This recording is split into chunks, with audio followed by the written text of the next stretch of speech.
Night falls with a bone-deep cold that even the crowded quarters can't fully dispel. Your son curls against you for warmth, his breathing gradually slowing into sleep as the monastery's bells toll the hours. Around you, men snore and mutter in their sleep, their dreams no doubt haunted by tomorrow's prospects. Somewhere in the darkness, a man weeps quietly, whether from fear, pain, or memory, you can't tell. Dawn comes too soon, gray and brittle. The muster field lies just beyond the town walls, a vast expanse of trampled snow dotted with the scars of countless campfires. Your village forms up with others from the Shire, a ragged island in a sea of grim faces. The Thane moves down the line, adjusting grips on spears and straightening helmets with the care of a man dressing his own children for burial. Then the horns sound, their brazen voices cutting through the morning air like knives.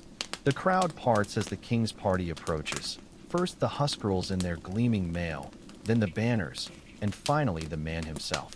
Athelred is younger than you imagined, his beard still more gold than gray, but there's a weight to his bearing that speaks of burdens born too young. His eyes scan the assembled levies with an expression you can't quite read: pride, resignation, fear. Men of Mercia. His voice carries surprisingly well over the field, clear and strong despite the cold. The wolf is at our door once more, but this time we meet him not as scattered prey, but as a united people. He paces before the ranks like a caged beast, his words painting pictures of Danish atrocities and English resilience. It's good speechcraft, designed to turn farmers' fear into fury. When he reaches the part about defending home and hearth, you feel your son stir beside you.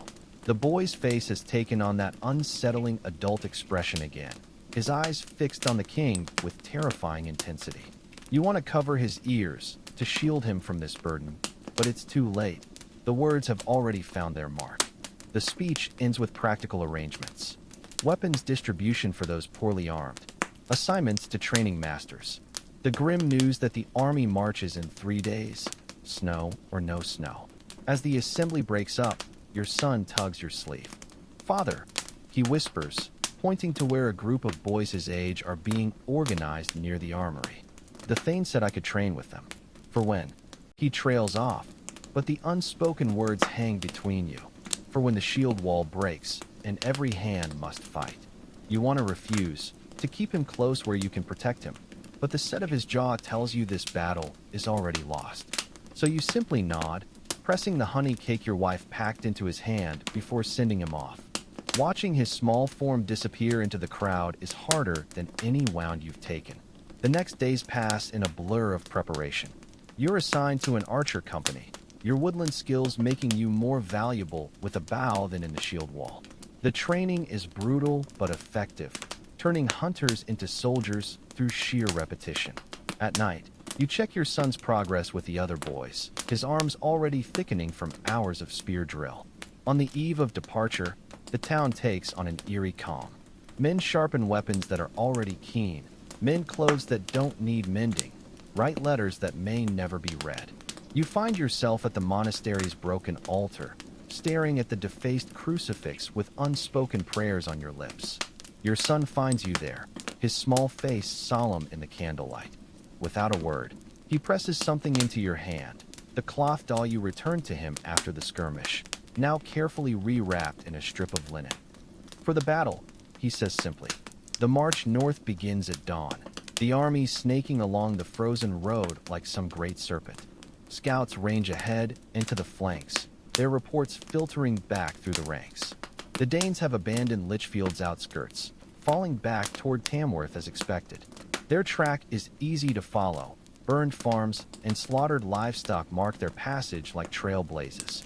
Camp that night is a cheerless affair, the men huddled around meager fires as the temperature plummets. You share your rations with your son, watching as he mimics the veterans, checking his gear with exaggerated care.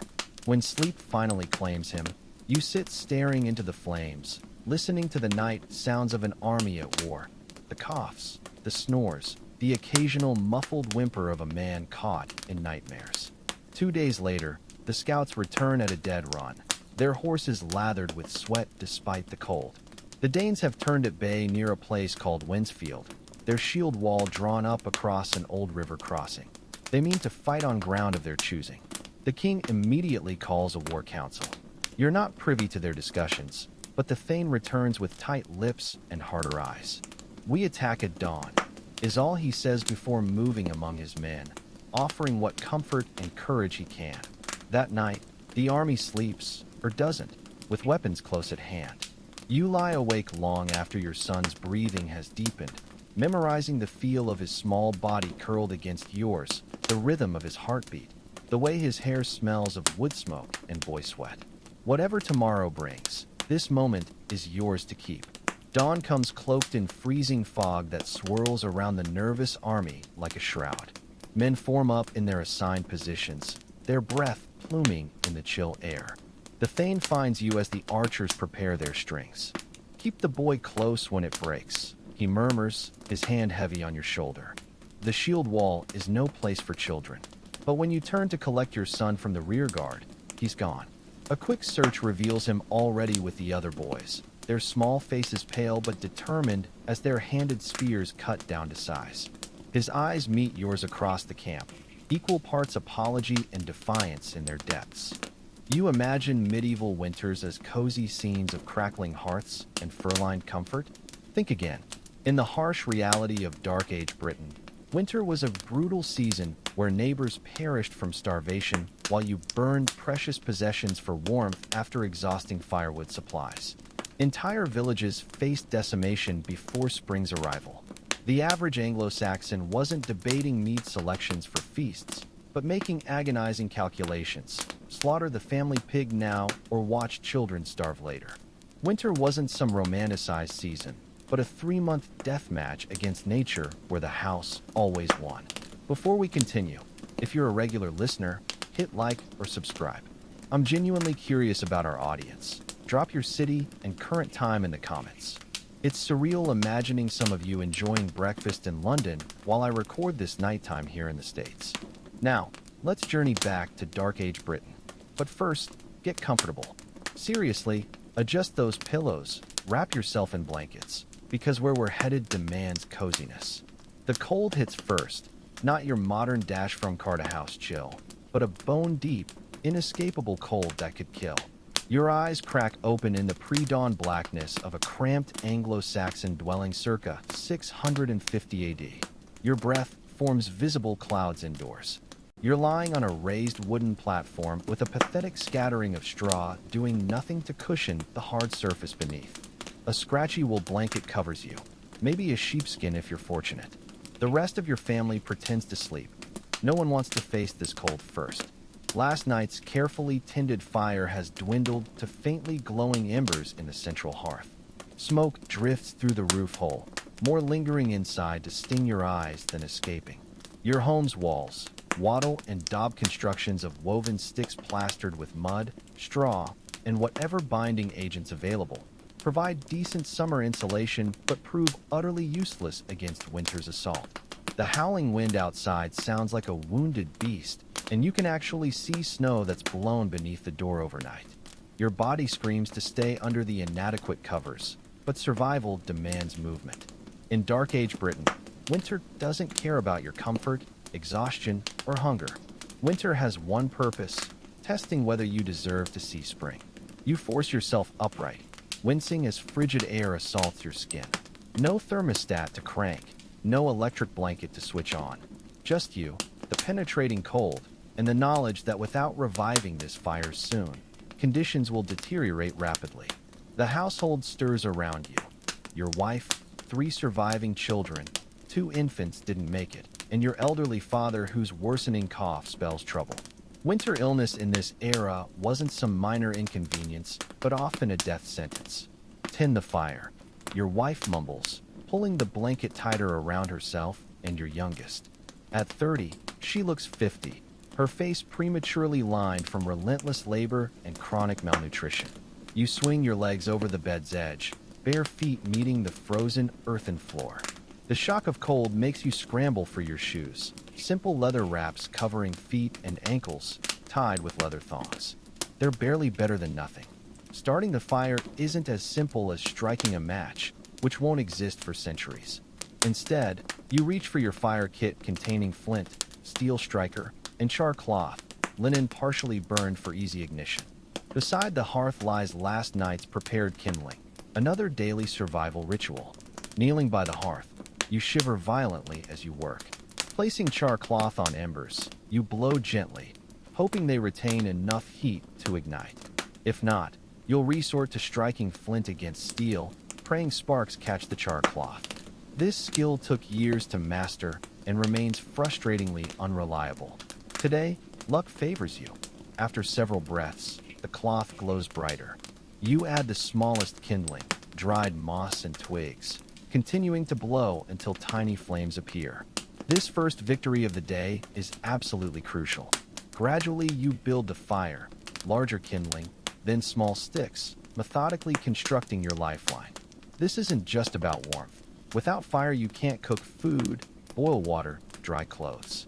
In deep winter, you'd freeze to death within days without it. As flames grow, the room brightens from both firelight and the weak pre-dawn glow filtering through the single window. Just a wall opening covered with stretched animal bladder. Glass belongs to churches and the wealthy. Your 9-year-old son rises to help. He's been doing this since age 5. Childhood is brief in your world. By 6 or 7, children contribute meaningfully to household survival. He grabs a pot heading outside carefully. He'll break ice on the water barrel and bring morning water. A simple but dangerous task. Frostbite sets in quickly, and in this era often leads to amputation if infection doesn't kill you first. While he's gone, your wife finally rises, wrapping a shawl around her shoulders. She checks the food stores, a clay pot holding yesterday's leftover pottage, a thick stew of whatever vegetables, grains, and occasional meat were available. She places it near the fire to rewarm. Breakfast isn't bacon and eggs, it's yesterday's leftovers reheated. Food waste is an alien concept when starvation always looms one bad harvest away. Your son returns, face flushed from cold. Snowing again, he reports, setting down the water pot. His hands are dangerously pale from cold, and he immediately stretches them toward the fire's warmth. You glance outside before closing the door against the weather. The pre-dawn sky shows heavy gray clouds dumping fresh snow onto existing accumulation. Mentally calculating your firewood stores, maybe 2 weeks worth, less if this cold snap persists. We'll need more wood today, you mutter, more to yourself than anyone. No one relishes trudging through snow to the forest, breaking dead branches. Cutting live trees requires permission from the local lord, then dragging everything home. But without wood, you die. That's simple. By now, everyone's up except your father, still huddled under blankets, his coughing fits punctuating the morning. Your daughters, 7 and 5, help their mother with breakfast, their small hands already chapped and red from cold and work. We should slaughter the pig today, your wife says quietly, keeping it from the children's ears. The family pig represents both valuable asset and liability. It requires winter feed. When feeding the pig consumes more resources than the meat provides, slaughter becomes inevitable. You nod grimly, knowing she's right. After we eat, breakfast is simple, reheated pottage in wooden bowls. Bland, seasoned only with precious salt. Spices are for the wealthy. Sugar doesn't exist in your world. The hot food provides internal warmth. That's what matters. Over the meal, you and your wife plan the day's endless tasks. The morning meal barely takes the edge off the gnawing hunger in your belly, but you force yourself to savor each lukewarm spoonful of the reheated pottage.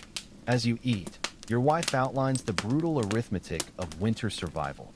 Every calorie consumed must be offset by calories earned through backbreaking labor. Your father's worsening cough cuts through the conversation like a death knell, each racking spasm making your stomach clench with dread. After eating, you declare with forced calm, though your fingers tighten around the wooden bowl. The pig's fate is sealed, but you'll face that bloody business on a full-ish stomach. The children watch wide-eyed as their parents exchange these grim calculations, already learning the cruel equations that govern existence in this frozen hellscape. You rise from the meal with limbs that still ache from yesterday's labor, but there's no time for weakness. First comes the layering, a second tunic over the one you slept in, both made of coarse wool that scratches your raw skin but provides vital insulation. The cloak comes next, fastened at the shoulder with an iron brooch that was your grandfather's. Woolen hose cover your legs, wrapped with crisscrossed cloth strips, the dark age equivalent of leg warmers. Finally, crude leather mittens with only a thumb separate from the fingers complete your battle armor against the elements. Stay close to home today. You instruct the children as you finish dressing. Storm's coming. The knowledge lives in your bones, passed down through generations of peasants who learned to read the sky's omens or perish. Your wife nods, already organizing indoor tasks. The eldest will help with the wood and pig, the younger ones with wool carding and other chores. Your father will remain by the fire, though you both know the warmth does little for whatever sickness has taken root in his lungs. When you open the door to face the day, the cold punches the breath from your lungs. It's the kind of cold that turns beards to ice and makes eyes water instantly, the kind that seeps through layers of wool and leather to numb flesh beneath. Your son follows you out, his face already set in that stoic mask your people learned to wear before they learned to read. The village lies silent except for the occasional cough from nearby homes and the distant crow of a rooster that somehow survived the night. Thin plumes of smoke rise from each dwelling's roof hole, the only signs that inside these crude structures, other families wage the same desperate battle against winter's siege. You study your son, tall for his 9 years, but painfully thin, like every child in the village save the Thane's offspring.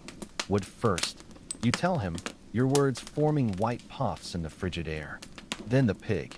He nods solemnly, and together you trudge toward the forest's edge, shoulders hunched against the wind-driven snow.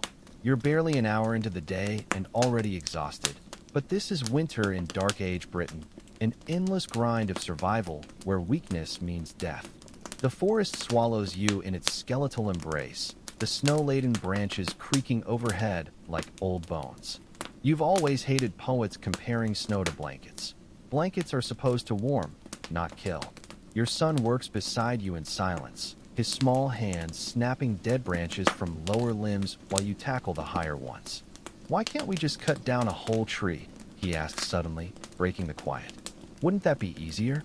You shake your head sharply. Last man who felled a Thane's tree without permission lost his hand. You make a chopping motion with your own mittened hand. Not worth it. He absorbs this lesson in feudal brutality with a nod.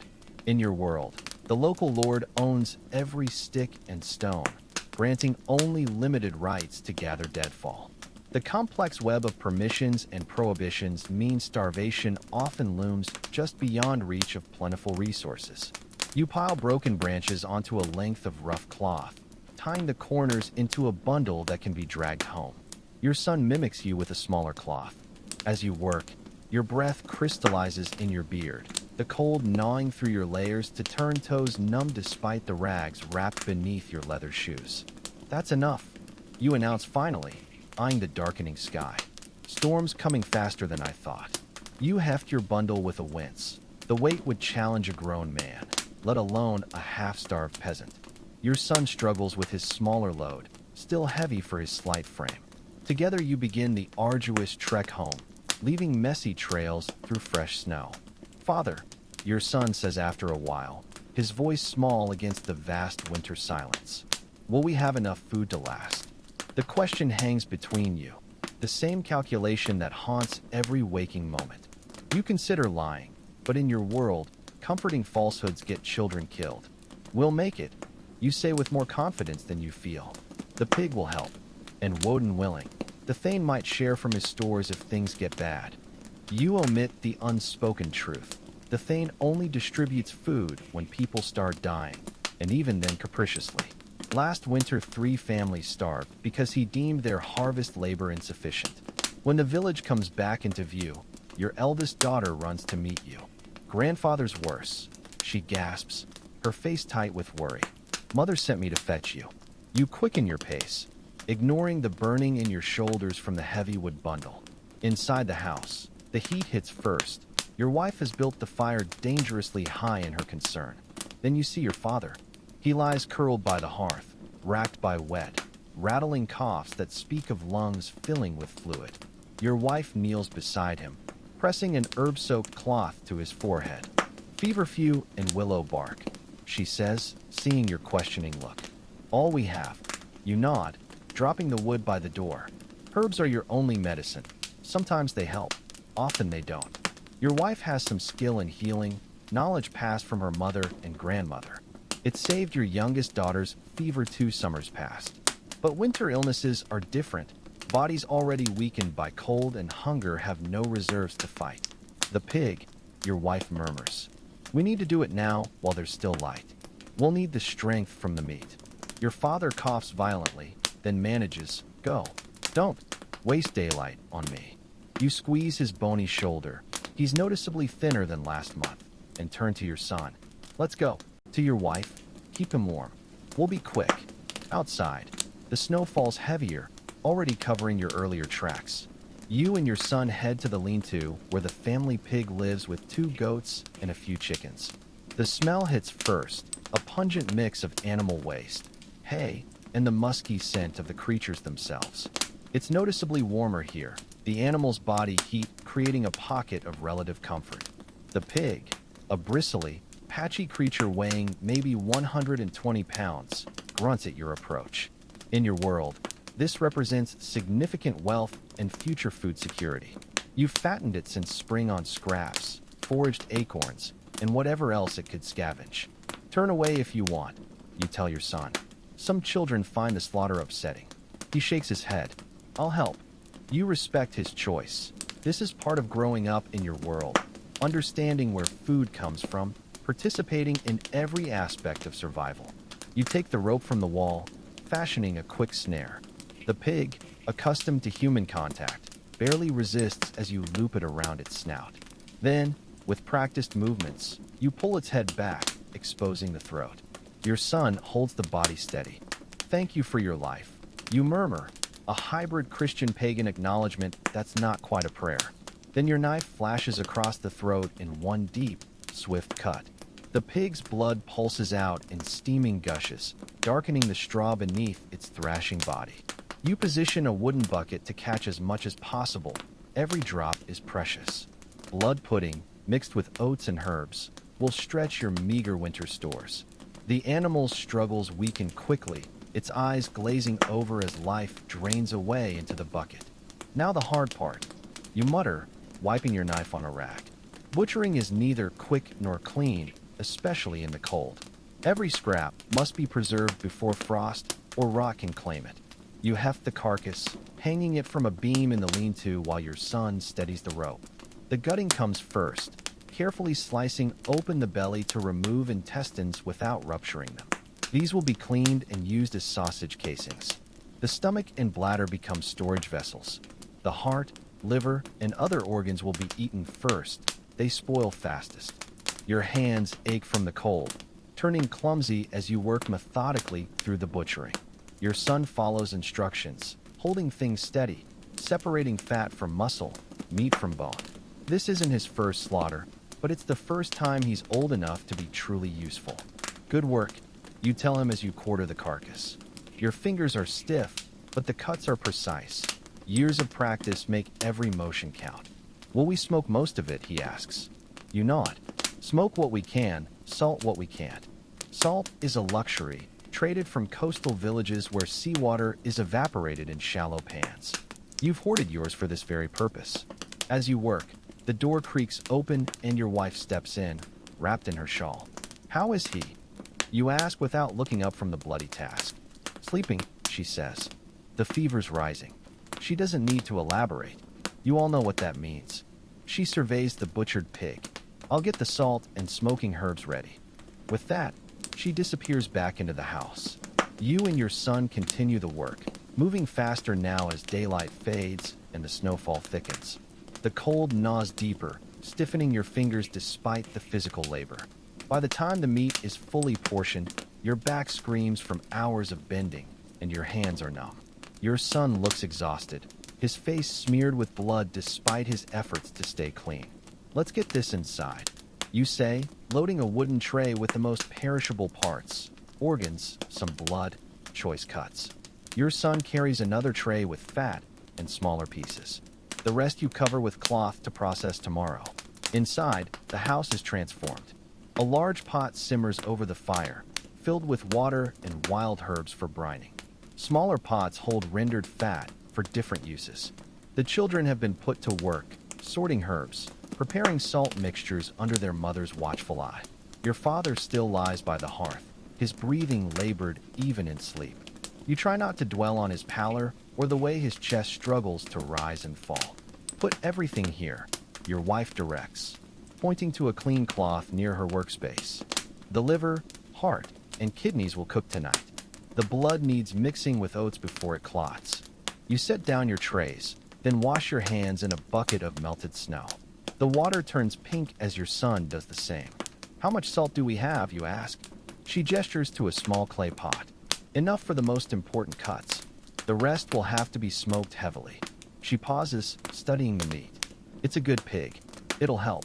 The work continues into evening. The liver and other organs are sliced and pan-fried over the fire. The blood is mixed with oats, herbs, and a pinch of precious salt to make black pudding, stuffed into cleaned intestines tomorrow. Some fat is rendered down for cooking and preserving, while other portions are set aside for soap and candles. Nothing is wasted. Bones will be boiled for broth, then carved into needles and tools. The skin will be scraped and stretched into parchment or leather. Even the bristles are saved for brushes. As darkness falls completely outside, the house becomes a hive of activity. Your eldest daughter tends to her grandfather, changing the herb-soaked cloth on his forehead and helping him sip water. Your son cleans and sorts intestines for tomorrow's sausage making. The younger children help your wife with food prep. The smell of cooking liver fills the space, rich, metallic, almost overwhelming after weeks of thin pottage. Your stomach growls despite the grim circumstances. Should we check the root cellar? Your son asks, looking up from his work. The root cellar, really just a pit dug into the earth, covered with planks and insulated with straw, holds the last of your autumn harvest. Carrots, turnips, onions, a few precious apples. In this cold, there's a risk they'll freeze and spoil. After we eat, you decide. The meal, when it's ready, is the best you've had in weeks. Fresh liver, heart, and kidneys, seasoned with the few herbs your wife managed to dry, served with yesterday's pottage and a small piece of barley bread. A feast by winter standards. You eat in silence, savoring each bite. Even your father manages a few mouthfuls between coughing fits. After eating, you and your son bundle up again to check the root cellar. Outside, the snow has piled to mid-calf depth, still falling steadily. You brush snow off the planks covering the pit and lift them carefully. Cold, earthy air rushes out. Your son holds a small oil lamp, rendered fat with a reed wick, its faint light revealing the stores below. Some of the turnips are frostbitten, he says, pointing. You climb down into the pit, examining the damage. He's right. Several turnips at the edges have partially frozen. We'll take these back, you decide, gathering the affected ones. They'll need to be used soon. You check the rest of the stores, adding extra straw where needed. The remaining vegetables look intact, though the quantity is alarmingly small for the winter months ahead. Back in the house, you find your wife deep in conversation with Egbert, a neighbor whose wife died in childbirth last winter. He stands awkwardly near the door, clutching a small bundle. Heard you slaughtered today, he says by way of greeting. Brought honey to trade. My bees produced well before the cold came. Your wife glances at you questioningly. Honey is valuable, a rare sweetness and preservative, but trading away meat now means less food later. A small cut, you decide. Egbert nods. Fair. He places a small clay pot of honey on the table. How's your father? He adds, glancing at the old man by the fire. Fighting, you say simply. Egbert doesn't offer empty reassurances. Winter illness often ends one way. The Thanes called a meeting for tomorrow, he says instead. Midday in the hall. All household heads. This is unexpected. The Thane rarely calls winter meetings unless there's trouble. Did he say why? Egbert shakes his head. Just sent his man around to tell us. He stamps snow from his boots. Should go before it gets worse out there. You cut a portion of shoulder meat, what you can spare, and wrap it in clean cloth for him. For the honey, you say, handing it over. After Egbert leaves, your wife raises an eyebrow. A meeting in this weather must be important. You shrug. More work, more taxes. Usually one or the other. She sighs, her hands never pausing as she slices meat. We've given enough already. You don't argue. Between food renders to the Thane, forced labor on his lands, and arbitrary taxes, the common folk always seem to be giving more than they can spare. But that's the way of the world. Those with power take from those without. Your father's coughing interrupts your thoughts. Wet, rattling, worse than before. I'll check on him, your wife says, wiping her hands on a cloth. You keep cutting meat, trying not to listen to his struggling breaths or your wife's soft, futile words of comfort. There's nothing to be done but make him comfortable and hope. Medicine, as you know it, is herbs, prayers, and luck. When your wife returns to the table, her expression tells you everything. It won't be long, she says quietly. His lungs are filling. You nod, feeling a hollow space open inside you. It's not unexpected. Your father is old by your people's standards, nearly 50. But his loss will leave a gap in knowledge and labor that can't easily be filled. Should I wake the children? You ask. She considers, then shakes her head. Let them sleep. They can say goodbye in the morning if. She doesn't finish. You work late into the night, preserving as much of the pig as possible. Some cuts are submerged in brine, others rubbed with salt and herbs. Larger pieces are hung from the rafters, ready for the smoking shed tomorrow. The intestines are cleaned thoroughly, ready to be stuffed with blood pudding mixture that sits covered near the fire. Your wife checks on your father periodically. His condition worsens, his breathing more strained, his moments of consciousness briefer. You take turns sitting with him, speaking softly of good memories, assuring him the family will be cared for. It's well past midnight when you finally finish the most urgent preservation work. Your wife has fallen asleep beside your father, her hand still holding his. You should wake her, get her to bed properly, but you don't have the heart. Instead, you bank the fire carefully, enough embers to last until morning. Then check that the door is securely latched against wind and scavengers. Finally, you climb onto the sleeping platform where your children are curled together, their small bodies generating a pocket of warmth under shared blankets. You ease in beside them, careful not to wake them. As you lie there, listening to the wind howl outside and your father's labored breathing across the room, your mind churns with calculations. How much food is left? How long until spring? Will the Thane demand part of your newly slaughtered pig as tax?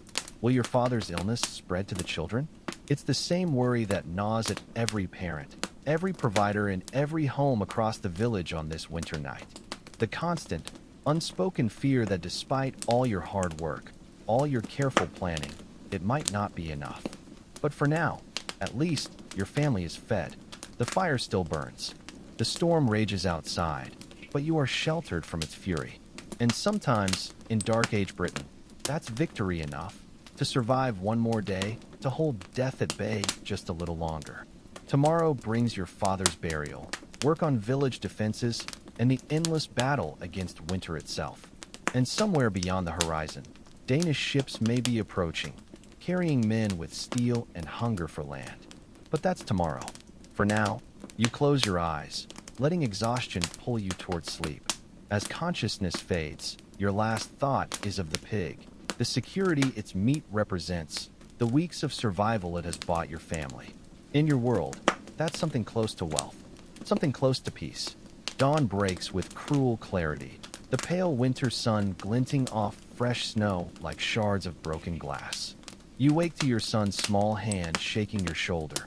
Father, grandfather is gone. The words land like a blow to the chest, even though you've been expecting them since yesterday. The familiar weight of grief settles over you before your eyes are fully open. The house is colder than usual. The fire burned low overnight while everyone slept through the old man's final breaths. Your wife is already kneeling beside the body, having closed his eyes and folded his hands across his chest. His face looks strangely peaceful now, the lines of pain smoothed away. Just before dawn, she says softly when she sees you're awake, He didn't suffer at the end. You nod, unable to speak past the lump in your throat. Your father taught you everything. How to plow a straight furrow, or to find the best mushrooms after rain, which herbs could ease a fever. Now that knowledge dies with him, leaving gaps you won't discover until it's too late. We'll need to prepare him today, your wife says, practical even in grief. Before the meeting, death in winter follows its own brutal timetable. Bodies must be dealt with quickly when the frozen ground makes proper burial nearly impossible. I'll get water, your son says, already reaching for the pot. You squeeze your wife's shoulder in silent thanks for tending your father at the end, then move to stoke the fire. There's work to be done, as always.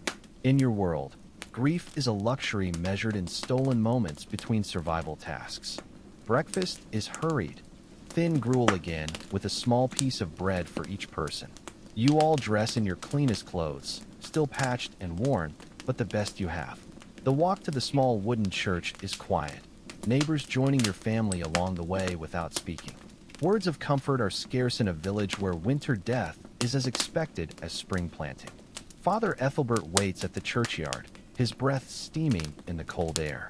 Behind him, you see your father's body wrapped in a simple shroud beside a shallow hole in the frozen earth. The grave isn't deep, the priest apologizes. The ground fought us. You not understanding. In frozen soil, every inch requires exhausting labor with picks and iron bars. The service is brief, Latin prayers most villagers don't understand, followed by simpler words in your own tongue about resurrection. Your son whispers his own prayer in the old language, words to guide his grandfather's soul to the halls of your ancestors. You don't correct him. The Christ God may rule the heavens now, but the old ways still hold power when it comes to death. When it's time, you and your son step forward to lower your father's body into the grave. The shrouded bundle is lighter than you expected. Winter illness had wasted him to almost nothing. As men begin shoveling dirt over him, your youngest daughter starts crying quietly. Your wife pulls her close while your eldest stands straight and solemn, already learning the stoicism winter demands. The priest approaches as the last dirt is tamped down. May God keep his soul, he says simply. Then, more practically, will you join the defense work today? You flex your injured arm carefully. Your wife cleaned and re-bandaged it this morning. Though painful, it's not serious. I'll go after the burial. You agree. Good, he nods. The Thane has men gathering at the north edge. That's the most likely approach if they come by land. His expression darkens. Everyone understands what Danish raiders would mean for the village. At home, you explain the day's plans to your family. I'll help with defenses after the burial. The rest of you continue preserving the meat and tend the animals. I can check the fish traps at the stream, your son offers eagerly. In winter, fish move slowly in the cold water, sometimes making them easier to catch if you can break through the ice. Your wife nods approval. The girls and I will finish the sausages and check the smoking shed. Even the youngest children have tasks, gathering kindling near the house, feeding the chickens, carding wool for spinning. In your world, idle hands are an unaffordable luxury, especially in winter. The meal when it's ready is eaten in near silence, each person focused on the rare satisfaction of a full stomach. You're careful with portions, the food must last. But today, with fresh pork, you can afford to be a little generous. After eating, as darkness falls completely outside, your family gathers close to the fire, the only true leisure time in your day. Tell us a story, Father, your youngest asks, her eyes already heavy with sleep. Which one would you like? You ask, though you already know the answer. The one about King Alfred and the cakes, she says predictably. It's her favorite. The tale of a king who, fleeing Danish invaders, took shelter with a peasant woman who set him to watch her baking. Distracted by his troubles, he let the cakes burn and was soundly scolded. You begin the familiar tale, embellishing here and there as all good storytellers do. The children listen raptly, though they've heard it many times before. Your wife mends a tunic as she listens, her fingers moving steadily by firelight. The story, with its lesson about how even kings must pay attention to small duties, resonates in your world where negligence can be fatal. It also offers hope. Alfred eventually rallied his forces and drove back the Danes. Perhaps your village might be similarly fortunate. As you finish the tale, you notice your youngest has fallen asleep against her mother's side. The others fight yawns, their bodies demanding rest after the day's exertions. Time for sleep, your wife says, gathering the sleeping child in her arms. Tomorrow comes early. The family moves to the sleeping platform, arranging themselves as they do every night. Children in the middle for warmth, parents on the outside as both protection and first defense against the cold. Extra blankets and furs are pulled up as bodies press close and breathing begins to slow. Before banking the fire for the night, you take a moment to look around the small house, at the meat hanging from rafters, the preserved food in clay pots, the few precious tools accumulated over a lifetime. It's humble by any standard, but it represents security, the thin margin between survival and disaster. Tomorrow brings your father's burial, work on village defenses, and the continued daily battle against winter itself. And somewhere beyond the horizon, Danish ships might be approaching, carrying men with steel and hunger for land. But for now, in this moment, your family is fed and warm. The fire still burns. And sometimes in Dark Age Britain, that's victory enough for one day. You carefully bank the fire, preserving embers for morning, then join your family on the sleeping platform. As you settle in, your son shifts slightly to make room. "Father," he whispers in the darkness, "do you think we'll survive if the Danes come?" You consider your answer carefully. "We've survived everything else," you tell him finally. "Winter, hunger, sickness. We'll survive this too. God and ancestors willing." Whether you believe these words fully or not doesn't matter. In Dark Age Britain, hope itself is a survival tool as essential as fire and food. You've learned to cultivate it carefully, like a precious crop that must not fail. Your son seems satisfied with this answer. His breathing soon deepens into sleep, joining the gentle rhythm of the rest of the family. You lie awake a while longer, listening to the wind outside, planning tomorrow's tasks, calculating food stores and defense strategies. Eventually, exhaustion claims you too, pulling you down into darkness where, for a few hours at least, the constant struggle for survival can be forgotten. Tomorrow will bring its challenges, but tomorrow is not yet here. The village bells clanging shatters the pre-dawn stillness, jolting you from sleep like a blow to the chest. Your hand flies to the hunting spear beside the sleeping platform before your eyes fully adjust to the gloom. Outside, shouts erupt across the settlement, not the organized calls of morning labor, but the ragged cries of alarm. "Raiders!" Your wife gasps, already scrambling to light the oil lamp. The flame's wavering light reveals your children's wide, terrified eyes. Your youngest clutches her cloth doll like a talisman, its crude stitching coming undone in her grip. You're moving before conscious thought, yanking on boots, fastening your cloak with the iron brooch, checking the knife at your belt. Bundle what you can carry. You order, voice low and urgent. Warm clothes, food, a fire kit. Be ready to run to the badger den if they breach the palisade. Your wife nods, face set in grim determination as she stuffs essentials into a leather satchel. The precious fire-starting materials, a wedge of hard cheese wrapped in cloth, the small honey pot Egbert traded yesterday. The children move with startling efficiency, their winter survival drills kicking in. Even the 5-year-old knows to grab her woolen socks and the carved wooden spoon she treasures. A thunderous crash echoes from the north end of the village, followed by screams. The sound makes your stomach drop. That's the main gate giving way. You peer through the window's bladder membrane, seeing torchlight flicker between houses like malevolent fireflies. Shadows dart through the gloom, some fleeing toward the hall, others, broader, armed with axes, giving chase. "Go now," you tell your family, voice cracking with urgency. "Stick to the shadows along the western wall. If we're separated, meet at the oak blighted by lightning." Your son grabs his small spear, but you shake your head. Your job is to protect your sisters. The words taste like ash. No child should bear such responsibility, but Dark Age Britain makes no allowances for innocence. You throw open the door to chaos.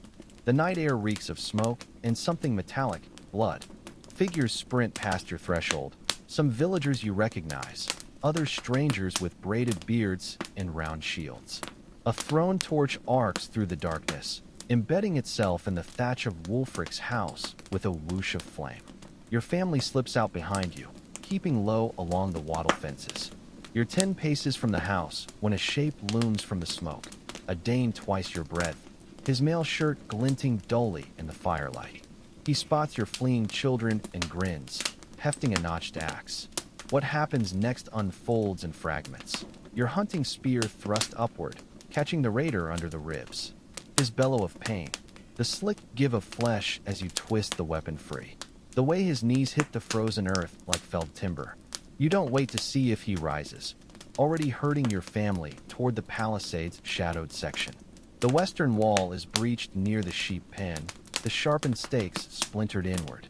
You boost your children through the gap one by one, your wife passing the satchel through last. As you scramble after them, an arrow whizzes past your ear, embedding itself in the oak beyond with a hollow thunk. The forest swallows your family whole, its skeletal branches offering scant cover. You pause only to orient yourself, northwest toward the lightning oak, then southwest to the badger den.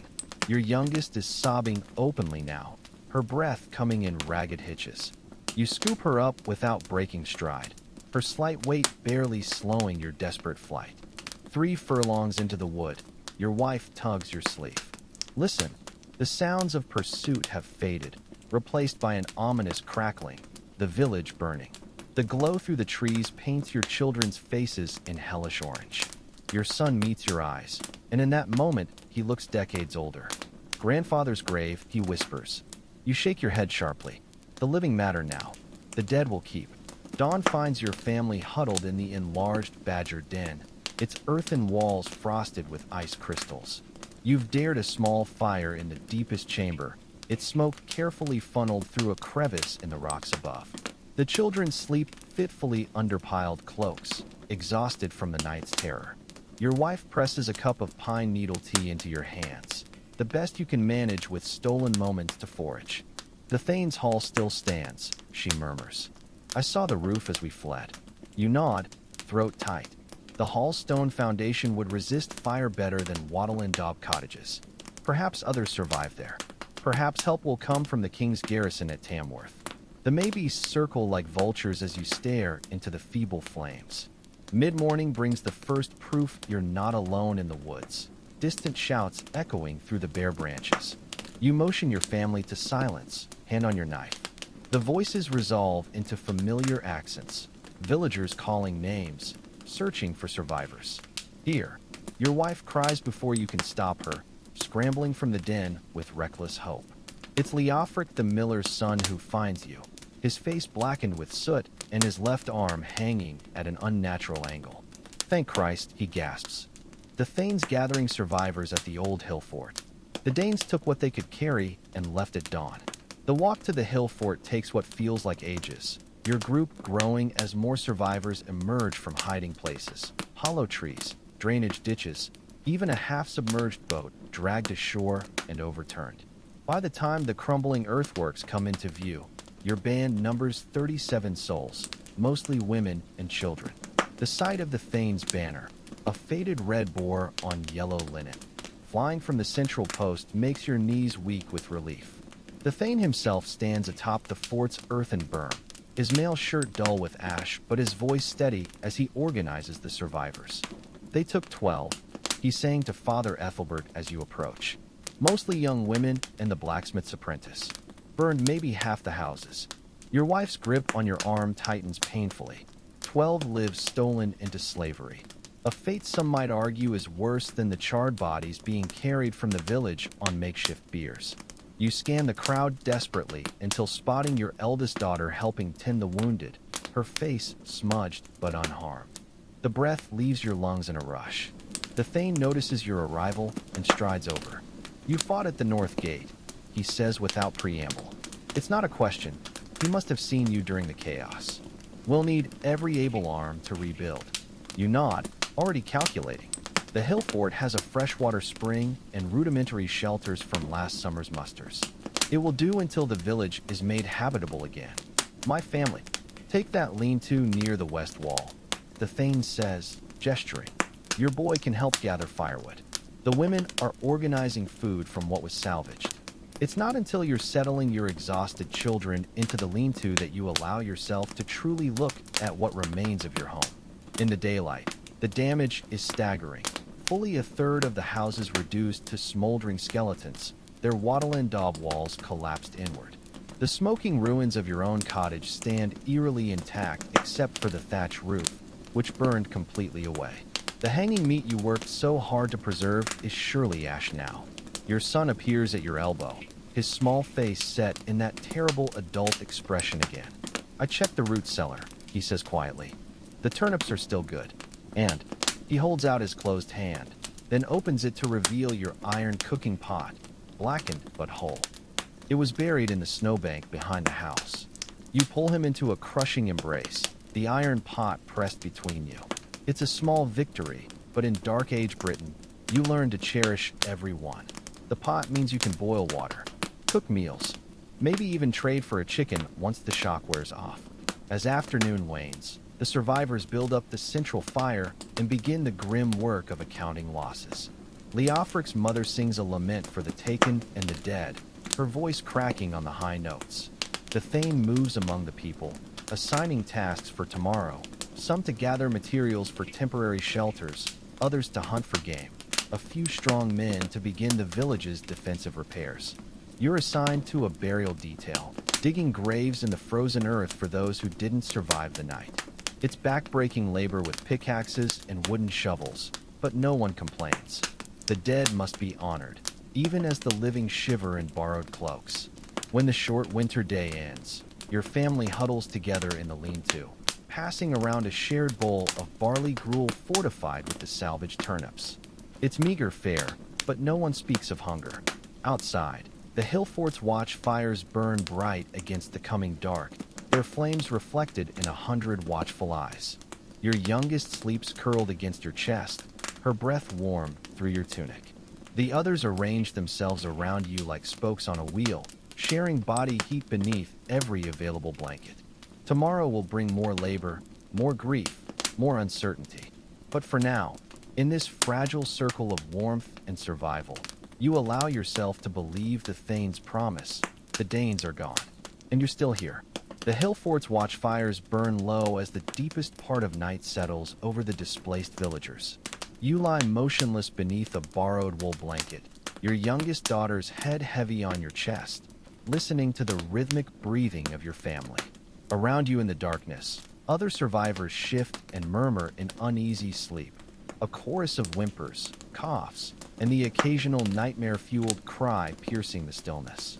Your injured arm throbs dully where the Danish spear grazed it during the escape, the wound pulsing in time with your heartbeat. The herbal poultice your wife applied earlier has stiffened in the cold, the fabric crusted with a mixture of dried blood and crushed yarrow leaves. Every instinct screams to check the injury, but you dare not move and risk waking the children nestled against you like fledglings in a storm-battered nest. Outside the lean-to, the crunch of boots on frost-hardened earth announces the changing of the guard. You catch fragments of hushed conversation between the Thane's men, talk of sentries posted along the old Roman road, speculation about whether the raiders might return for the harvest stores they couldn't carry. One voice, younger than the others, whispers something about the blacksmith's daughter being dragged away screaming. A sudden gust rattles the animal hides covering your shelter, sending a knife's edge of cold slicing through the layered wool. Your wife stirs beside you, her hand finding yours in the darkness with the unerring accuracy of 2 decades' familiarity. Her fingers are icy but steady, the calluses from years of carding wool and grinding grain as familiar to you as your own scars. "Sleep," she murmurs, so softly the word barely disturbs the air between you. But sleep won't come. Not with images of burning thatch and blood-smeared axes flashing behind your eyelids each time you close them. Instead, you focus on memorizing the weight and warmth of each family member pressed against you, as if this tactile catalog might serve as armor against the morning's uncertainties. Dawn creeps over the hill fort's earthen ramparts like a thief, revealing the makeshift camp in all its ragged glory. Frost clings to every surface, transforming discarded cooking pots into glittering silver bowls and turning the thatch of temporary shelters into crystal-encrusted sculptures. The children wake stiff and shivering, their breath pluming in the frigid air as they blink sleep from their eyes. Your wife is already moving, shaking out frozen cloaks and checking toes for signs of frostbite with the clinical efficiency of a woman who's weathered too many hard winters. "The well first," she tells your eldest daughter, pressing a wooden bucket into her hands. "Then see if any embers live in the cook fire." You emerge from the lean-to into a scene of controlled chaos. Villagers move with the grim purpose of those who've survived catastrophe before. Women sorting through salvaged cooking implements, men sharpening tools for the day's labor, children darting between tasks with solemn faces that belie their years. The Thane stands at the center of it all, his normally impeccable tunic stained with soot and his beard matted from a night spent in armor. "Leaf wine," he calls when he spots you, using the old name your father gave you rather than the Christian one you took at baptism. The small courtesy doesn't escape your notice. Take 6 men and assess the village damage. We need to know what can be salvaged before the snow returns. You nod, flexing your injured arm experimentally. The wound pulls but holds. It'll serve for light work. Selecting your team takes no thought. Egbert with his woodcraft, young Wulfric who sees what others miss, Saric's surviving apprentice for his knowledge of structures. The others fall in behind you as you trudge down the hill toward the smoldering remains of home. The village in daylight is a gut punch of loss and lingering danger. Charred roof beams protrude from collapsed walls like broken ribs. They're jagged and still smoking faintly. The acrid stench of burnt thatch mixes with the sickly sweet odor of roasted pork. Your carefully preserved meat stores now reduced to lumps of carbonized fat clinging to blackened rafters. Christ's nails. Egbert breathes as you pick your way through the wreckage of your street. His cottage stands miraculously intact, the thatch only partially scorched where a thrown torch failed to catch properly. The sight makes your throat tighten with something too complex to name. You methodically work through each damaged dwelling, noting which walls can be shored up and which must be completely rebuilt. The blacksmith's forge survived relatively unscathed, its stone foundation and clay-daubed walls proving resistant to flame. Saric's apprentice runs his hands over the anvil with something approaching reverence, his fingers tracing the soot-darkened metal. It's near midday when you reach your own cottage. The walls stand eerily upright, their wattle-and daub construction having resisted the flames that consumed the roof. Stepping through the empty doorway feels like entering a corpse, the familiar space simultaneously recognizable and utterly transformed. The central hearth lies buried under a mound of collapsed thatch and charred timbers. Your sleeping platform is a skeleton of blackened poles, the straw mattress reduced to gray ash that puffs into the air at the slightest disturbance. Of your carefully hoarded possessions, the iron cookpot your son salvaged notwithstanding, little remains beyond warped tools and the shattered remnants of clay storage jars. Your fingers brush against something half buried in the ashes near the hearth, the twisted remains of your fire-starting kit, the flint cracked from the heat, and the steel striker warped beyond use. The loss stings more than you expect. That kit represented years of careful trading and had been your father's before you. Over here, Wulfric's call draws you outside where the young man stands beside your root cellar. The covering planks are scorched but intact, protected somewhat by the snowbank that formed around them during the storm. Together you pry them up, revealing the pit beneath with its precious cargo of turnips, onions, and the few wrinkled apples that represented next spring's seedlings. The vegetables froze solid during the night, their skins splitting from the expansion of ice within. Still, they're salvageable. Cut away the frostbitten portions, and the remainder can sustain your family for days. You're doling them out into baskets when a shout from the village edge snaps everyone's attention upward. Riders approach on the northern track, 5 men mounted on shaggy ponies, their weapons sheathed but their postures alert. The Thane's huskarls move to intercept, hands on sword hilts, but you recognize the lead rider's colors even at a distance, the king's messenger with his distinctive green cloak. The village gathers as the riders dismount, their breath steaming in the cold air. The messenger's face is wind-chapped and weary, his beard matted with ice from days of hard travel. He accepts a water skin from the Thane with a grateful nod before addressing the assembled survivors. His Majesty sends condolences for your losses, he begins, his voice hoarse from the road. And word that the war band which attacked you has been tracked to the coast. A murmur runs through the crowd at this news. They'll not return this season, not with 3 of their longships burned at anchor. This draws ragged cheers from some of the younger men, but you note how the Thane's expression remains guarded. Winter raids are uncommon enough. A return so soon after being repelled would be unheard of. The messenger continues, detailing the king's orders for increased patrols along the northern borders and promises of timber for rebuilding once the spring thaws come. It's the last part of his message that makes your breath catch. For those who lost homes, he says, unfurling a scrap of parchment, the king grants temporary rights to cut timber from the royal forest. 1 mature oak per household, to be marked by the Thane's steward. The significance of this concession isn't lost on anyone present. Normally, felling a royal oak would mean losing a hand at best. Now, with this permission, the charred remains of your roof can be replaced with fresh-cut beams that will last generations.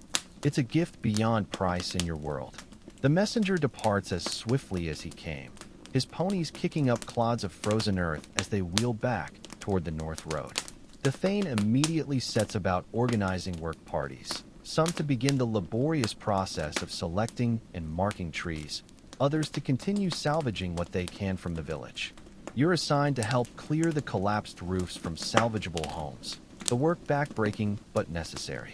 As you heft blackened timbers alongside your neighbors, you catch glimpses of your family moving through the ruins, your wife and daughters sorting through the communal grain stores, your son helping the blacksmith's apprentice haul buckets of water from the well. By nightfall, the village has taken its first tentative steps toward recovery. Temporary shelters have been erected within some of the more intact houses, their missing roofs replaced with stretched hides and woven branches. A communal cook fire blazes in the central square, its flames reflected in the exhausted but determined faces of your neighbors. Your family gathers around a smaller fire near what was once your doorstep, passing a shared bowl of turnip stew fortified with a handful of barley salvaged from the Thane's stores. The children eat silently, their usual chatter subdued by exhaustion and the day's sobering realities. Your wife presses something into your hand, a new fire-starting kit, cobbled together from traded materials. The flint is smaller than your old one, the char cloth less perfectly prepared, but it's a start. The simple act of striking a spark takes on new significance as the flame catches, illuminating your family's faces in the gathering dark. Tomorrow will bring more labor, felling trees, rebuilding walls, perhaps even laying in new thatch before the next snow comes. The winter stretches long ahead, its privations now compounded by the raid's devastation. But as you watch your children's eyelids droop in the firelight, their bellies at least partly full and their bodies sheltered from the wind, you allow yourself a moment of cautious hope. The Danes came. They burned. They took. But they didn't break you. Not completely. And in Dark Age Britain, sometimes that's the only victory that matters. The first snowflakes of a new storm begin spiraling down as your axe blade bites into the royal oak's frozen bark for the 100th time. Each swing sends jolts of pain through your injured arm, the wound protesting the abuse but holding firm. Around you in the king's forest, a dozen other villagers work on their assigned trees, the rhythmic thunk of iron onwood echoing through the frost-laden air like some primitive heartbeat. Mind the grain. Old Egbert calls from his position at the next tree over. His breath plumes in the cold as he points at your deepening notch. You'll want it to fall toward the clearing unless you fancy chasing it down a ravine. You pause to wipe sweat from your brow despite the cold, studying the tree's natural lean. Egbert's right. The massive oak has a slight tilt toward the game trail where the Thane's steward marked it for felling. Adjusting your stance, you resume chopping with renewed purpose, each strike carefully placed to guide the tree's inevitable collapse. Your son appears at your elbow, his small hands clutching a water skin. "Mother sent this," he says, offering it up. The skin is barely thawed, its contents more slush than liquid, but you take it gratefully. As you drink, You note how his eyes keep darting to the half-severed trunk. Think you can finish the notch? You ask, offering him the axe. His face lights up with solemn pride as he accepts the tool, testing its weight in hands already growing calloused from winter's hardships. You guide his first few swings, showing him how to let the axe's own momentum do most of the work. Soon he's chopping steadily, each blow landing true under your watchful eye. The tree falls at midday with a groan like a dying giant, its frozen branches shattering against the forest floor in an explosion of ice and splintered wood. The impact shakes the ground beneath your feet, sending a flurry of snow cascading from nearby pines. For a moment, the entire work party stands silent. Even the children pause in their branch gathering to witness the oak's passing. In your world, the death of such a tree is both loss and gift, its sacrifice ensuring your family's survival. Fine fall, the Thane's steward remarks as he inspects the trunk. He's a practical man with a carpenter's eye, already marking sections with a charcoal stick. We'll get 2 good beams from the lower portion and plenty of planks besides. The work of limbing and sectioning the massive trunk takes the remainder of the day. Your son stays by your side throughout, learning to use wedges and a maul to split the wood along its grain. By nightfall, the first rough-cut beam is ready to be dragged back to the village on a sled made of green branches, the beginning of your new home's bones. The walk back through the gathering dusk feels longer than the morning's journey out, your muscles screaming from the day's labor. Yet there's satisfaction in the steady creak of the wooden sled behind you, in knowing this oak will become roof beams to shelter your family for generations. Ahead, the village glows with scattered cook fires, their smoke blending with the falling snow in a dance of light and shadow. Your wife meets you at the edge of the settlement, her arms wrapped in a borrowed cloak against the cold. The children are sleeping in Leofric's barn, she says, taking the water skin from your numb fingers. His wife brought us a hare stew. The stew waits in a borrowed pot near your designated rebuilding site, kept warm in the ashes of a small fire. It's thin by pre-raid standards, mostly broth with a few stringy pieces of meat and some wilted greens. But after a day of hard labor, it tastes like a king's feast. You eat in silence, passing the wooden spoon back and forth with your wife as the snow dusts your shoulders and the fire pops and hisses in protest. Did you see the messenger leave? Your wife asks between bites. You nod, recalling the green-cloaked rider departing at midday, heading north to spread word of the timber rights, the Thane said. She stirs the stew thoughtfully. Do you think it's true? About the Danes not returning? The question hangs between you, as difficult to answer as it is unavoidable. In your world, promises from distant kings are like winter sunshine, welcome but not to be relied upon. For this season, perhaps, you say finally. But come spring, you let the thought trail off, both of you knowing what spring brings. Fair winds for longship sails, and hungry warriors eager to prove themselves. The fire burns low as you finish eating, its embers casting flickering shadows on the snow. Your wife produces a length of salvaged wool from beneath her cloak and begins unraveling it, her fingers working automatically to reclaim the yarn for reuse. You watch the familiar motion, letting it soothe your tired mind. Even in ruin, the rhythms of survival persist. Tomorrow will bring more cutting, more hauling, more rebuilding. The winter has months yet to run, and the village's wounds, both physical and otherwise, will take longer still to heal. But as you study the rough outline of your future home's foundation, marked by stakes in the frozen earth, you allow yourself to imagine the smoke rising someday from a new roof, the sound of your grandchildren playing where charred timbers now lie scattered. The snow falls heavier now, blanketing the ruins in merciful white. Somewhere in the distance, an owl calls, a reminder that life persists even in the deepest cold. You bank the fire carefully, ensuring it will last until morning, then follow your wife toward the borrowed shelter where your children sleep. There will be other winters, other challenges, other threats, but for tonight, at least, you're alive. And in Dark Age Britain, that's often the most anyone can hope for. The scent of fresh-cut oak fills the frosty air as you brace your shoulder against the massive beam, its rough bark biting through your tunic. 6 days of dawn to dusk labor have transformed the fallen tree into the skeleton of your new home, and now the final roof beam is ready to be lifted into place.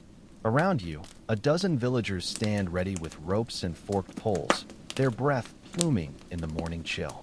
"Ready, heave," the Thane calls, his voice cutting through the work songs and tool noises of the rebuilding village. Together you push upward, muscles straining as the heavy timber rises inch by tortuous inch. Your injured arm screams in protest, but you grit your teeth and hold steady. This is the last major piece before the thatching can begin, and you'll be damned if a little pain stops you now. The beam settles into its notched perch with a satisfying thud, sending a shower of wood chips drifting down onto the freshly laid floorboards below. A ragged cheer goes up from the work crew, neighbors who've traded labor for the promise of your help when their own homes reach this stage. You slump against the newly erected wall, wiping sweat from your brow despite the cold, and accept a water skin from your son. The boy's eyes shine with pride as he surveys the structure taking shape. Already he's pointing out where his sleeping space will be once the interior platforms are built. "Fine work," the Thane says, clapping you on the shoulder with enough force to make your knees buckle. Your father would be proud. The unexpected praise tightens your throat. You can almost see the old man's ghost standing in the unfinished doorway, nodding approval at the tight joinery and properly aligned posts. The moment shatters as a commotion erupts near the village well. Shouts carry across the settlement, followed by the unmistakable sound of running feet. You exchange a glance with the Thane before both of you break into a jog, your son close behind.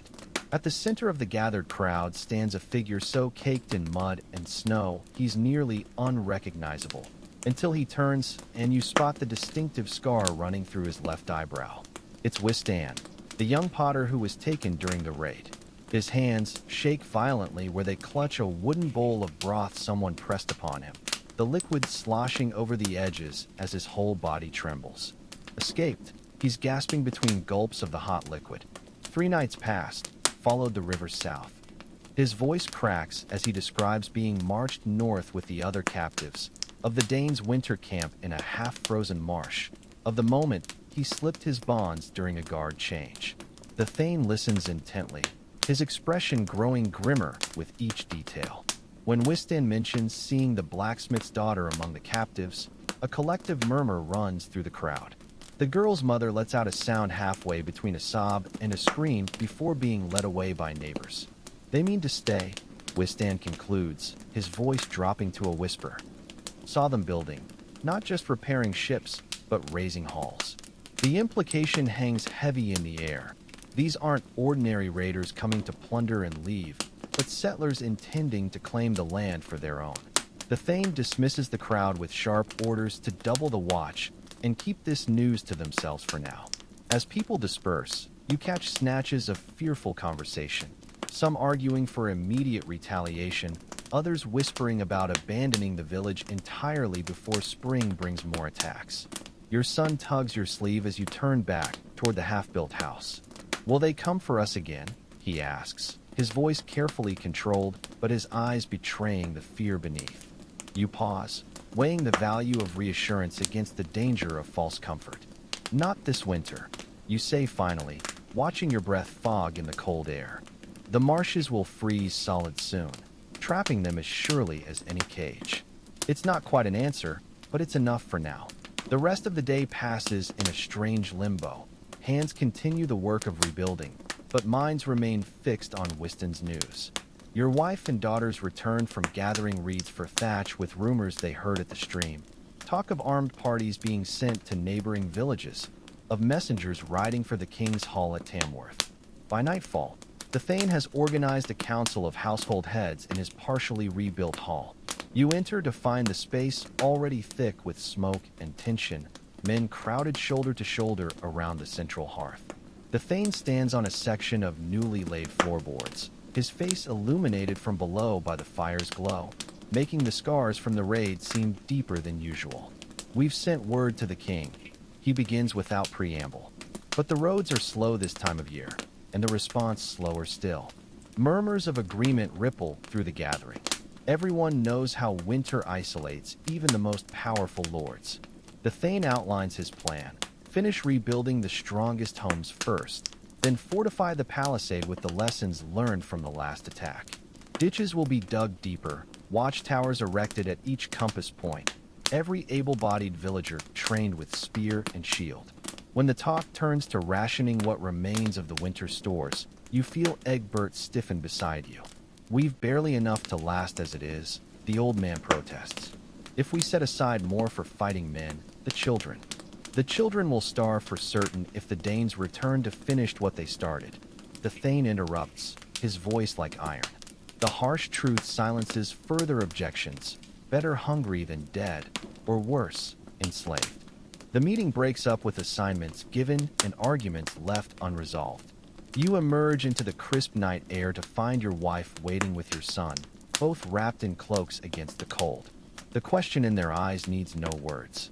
"We prepare," you say simply, putting an arm around each of them as you walk back toward your half-built home. "Same as we always have." The moon hangs heavy over the village as you settle in for the night.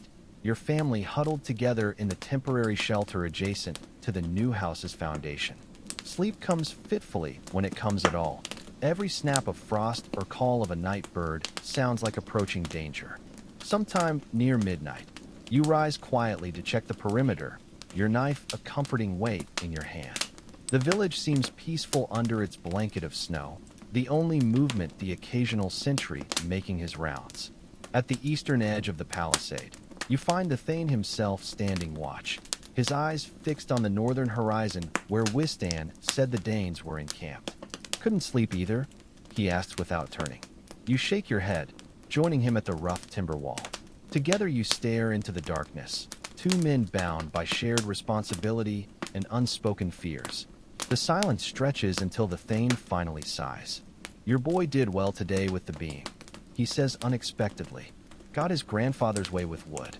The mention of your father, the Thane's own childhood friend, opens a floodgate of memories. You speak quietly of the old man's teachings, of the tricks he'd developed over a lifetime of working timber without proper tools. The Thane shares stories of their youth, before duty made him lord and your father a simple farmer. For a brief hour, the impending threat fades beneath the weight of shared history.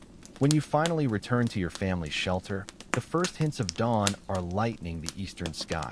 Your wife stirs as you settle beside her, her hand finding yours in the darkness. "Tomorrow we finish the roof," you whisper. She squeezes your fingers in understanding. The house must be made whole before the next storm comes, before the Danes return, before winter tightens its grip any further.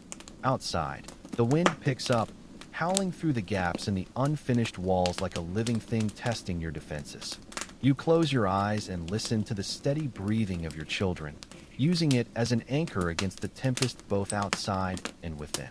The house will stand. The family will endure. The village will survive. These are the promises you make to yourself as sleep finally claims you. The same promises your father likely made during the hard winters of his youth. The cycle continues, unbroken even by fire and sword. And in Dark Age Britain, sometimes continuity is the only victory that matters. The first true snowstorm of deep winter arrives at dawn, howling down from the north like a pack of wolves. You wake to find your family's shelter buried under a drift, the woven branches groaning under the weight. A frantic dig through snow-blocked entrance reveals a world transformed. The half-built village structures now mere humps in a featureless white landscape, the paths between them erased as completely as if the fates themselves had wiped the slate clean. Stay inside. You order your children as you shrug into your stiffened outer layers. The cold hits like a physical blow when you emerge, stealing your breath and freezing the moisture in your nostrils. Through the swirling snow, you spot other villagers beginning the same desperate excavation. Leofric digging toward his storehouse, old Egbert's wife shoveling frantically at her collapsed smoke shed. The Thane's Hall stands as the only fully intact structure, its newly reinforced roof holding firm against the storm. Smoke pours from its central vent in thick gray plumes, beckoning like a beacon. You're halfway there when a dark shape stumbles out of the white chaos. Wistan the potter, his face a mask of frost and terror. "Riders," he gasps, clutching your arm with fingers like ice claws. "North Road, a dozen at least." Your blood turns to ice water. The storm should have made travel impossible, for anyone but the most desperate or determined. The Thane's hall erupts into chaos when Wistan delivers his news. Men scrambling for weapons while women herd children toward the most defensible corners. You're buckling on your father's old sword belt, the leather stiff with age but serviceable, when the Thane grabs your shoulder. "Not Danes," he says, his voice cutting through the panic. "Our own folk from Hathwick. Their village burned 3 days past." The hall falls silent as the newcomers stagger in, their cloaks frozen into stiff sheets of ice. The leader, a grizzled warrior missing 2 fingers on his sword hand, collapses by the fire, his lips blue with cold as he tells of a Danish war band moving south through the storm, burning as they come. "They're not stopping to settle this time," he rasps between gulps of mulled ale. "Just killing and burning, like they're making a point." His haunted eyes find the Thanes. "They'll be here by nightfall." The storm that should have been your protection has become a weapon for the invaders. No one would expect an attack in such weather. No help can come. The Thane's orders come swift and sharp. Women and children to the hill fort with what supplies they can carry, every able-bodied man to prepare defenses. Your wife meets your eyes across the crowded hall, her face pale but composed. No words are needed. You've rehearsed this moment since the last attack. She'll take the children to the Badger Den's deeper chambers, the ones only locals know. You press your forehead to hers briefly, breathing in the scent of wood smoke and herbs that's lingered in her hair since your wedding day. Then turn to your son. "Stay with your mother," you begin, but he shakes his head with a stubborn set to his jaw you recognize all too well. "I can fight," he insists, his voice cracking but his grip steady on the spear he's been practicing with. "I'm 10 summers now." The Thane settles it with a glance. He's right. We'll need every hand that can hold a weapon. He tosses the boy a small shield. "Stay behind the palisade and listen to your elders." The next hours blur into a frenzy of preparation. The storm's fury works in your favor now, hiding the sounds of digging as you reinforce the palisade's weak points with whatever comes to hand. Overturned carts, barrels filled with frozen earth, even the massive oak stump you'd been saving for a new threshold. By midday, the storm begins to slacken, the snowfall lessening just enough to see 50 paces. You're adjusting the bindings on your shield when the first horn sounds, a single, mournful note that chills you more thoroughly than the winter air. They come like ghosts emerging from the snow, their fur-clad forms appearing first as shadows, then resolving into armed warriors. No war cries herald their approach, just the steady crunch of boots on fresh snow and the occasional jingle of mail. You count 20, 30, more still materializing from the white. The Thane moves along the defensive line, his voice low but carrying. Hold until they're in the killing zone. His hand rests briefly on your shoulder as he passes. Your boy stays on the west wall with Egbert. The first arrows begin falling as the Danes enter bow range, their own shafts arcing back in reply. A scream from your left marks where one found its mark. Young Wulfric takes an arrow through the thigh and is dragged back by his brothers. You brace behind your shield as a shaft thunks into the oak, its iron head protruding a hand's breadth from your face. Then the world explodes in chaos as the front ranks hit the ditch traps. Hidden spikes claim the first invaders, their screams abruptly cut short as those behind trample over them. The Thane's voice rings out. Now, and a volley of hunting spears arcs down into the press. You lose track of time in the bloody work that follows, thrusting your spear through gaps in the palisade, dodging answering blows, dragging wounded comrades back from the line. The Danes fight with the fury of men who've marched through a winter storm, but your villagers defend with the desperation of those protecting everything they hold dear.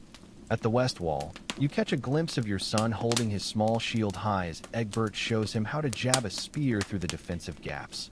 The sight fills you with equal parts pride and terror. He shouldn't be here, shouldn't know war at his age, yet he stands firm like a born warrior. The battle turns when the Thane leads his Huskarls in a flanking charge, their sudden appearance from a hidden sally port catching the Danes by surprise. The invaders waver, then break under the ferocity of the counterattack, retreating into the storm as quickly as they came. The silence that follows is deafening. The snow begins falling again in earnest, quickly covering the bloodstains and fallen weapons. You find your son sitting wide-eyed against the palisade, his spear notched but his body whole. He looks up at your approach, his face smeared with soot and sweat. "Did we win?" he asks, his voice small in the sudden quiet. You pull him close, feeling the tremors running through his slight frame.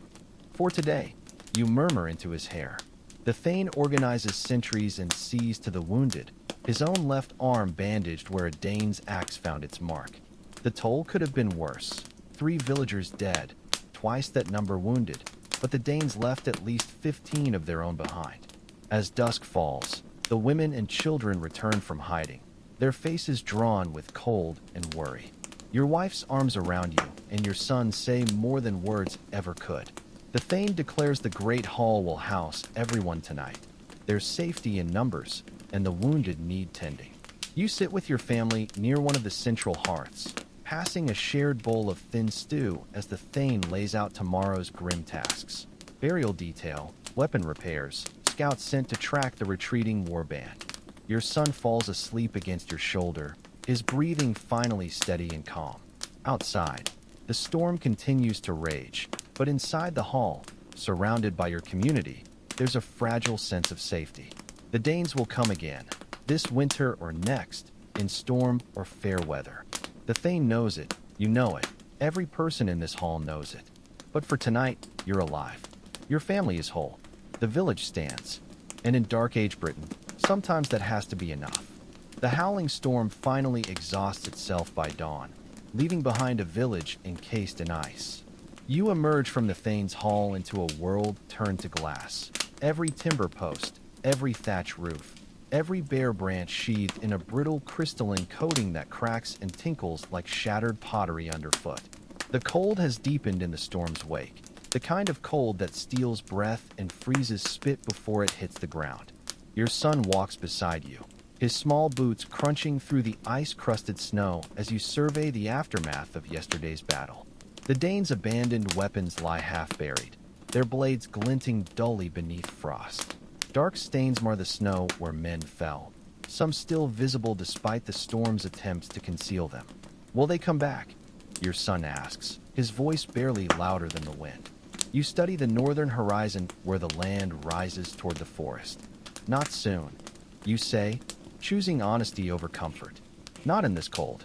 The truth is, no one would willingly march through such weather unless driven by desperation or bloodlust. The Danes who survived will be licking their wounds in whatever shelter they've found, just as your own people are doing now. The Thane's voice rings out across the frozen yard, summoning all able hands to the burial detail. The work is grim but necessary. 3 of your own to honor, 15 Danes to dispose of. You're assigned to help dig the graves, a brutal task in frozen earth. Pickaxes bounce off the iron-hard ground, each swing sending jolts of pain through your injured shoulder. Beside you, Egbert works in stubborn silence, his breath coming in ragged gasps that fog the air.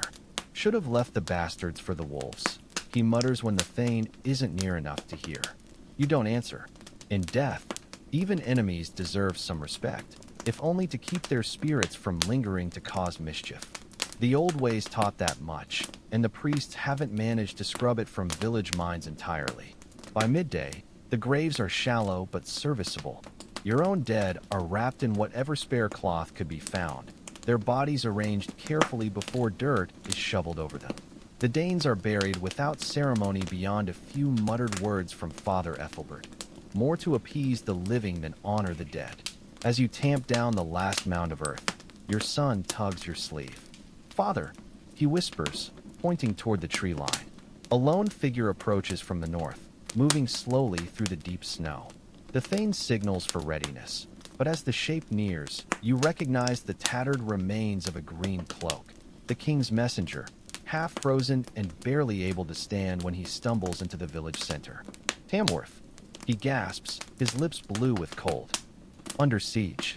The Thane barks orders: hot broth, dry clothes, a place by the fire. The messenger gulps the broth greedily before continuing. Danes hit 3 settlements along the river. Tamworth's gates hold, but the countryside. He shakes his head, his eyes hollow with things he's seen. The Thane's face darkens.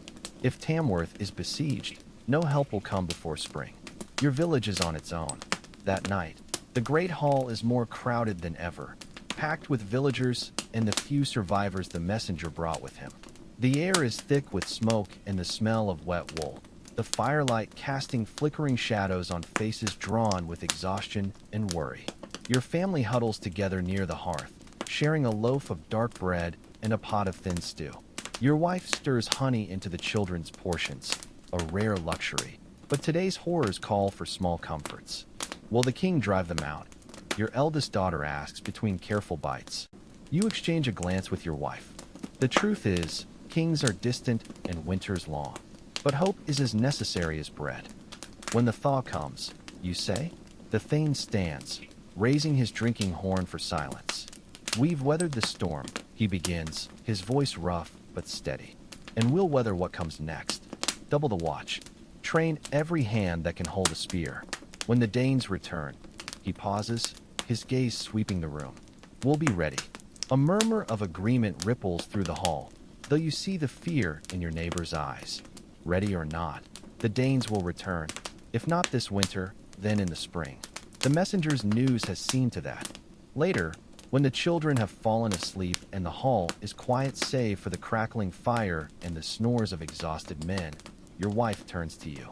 In the dim light, her face is lined with worries she'll never speak aloud. The badger den won't hold us all winter, she says softly.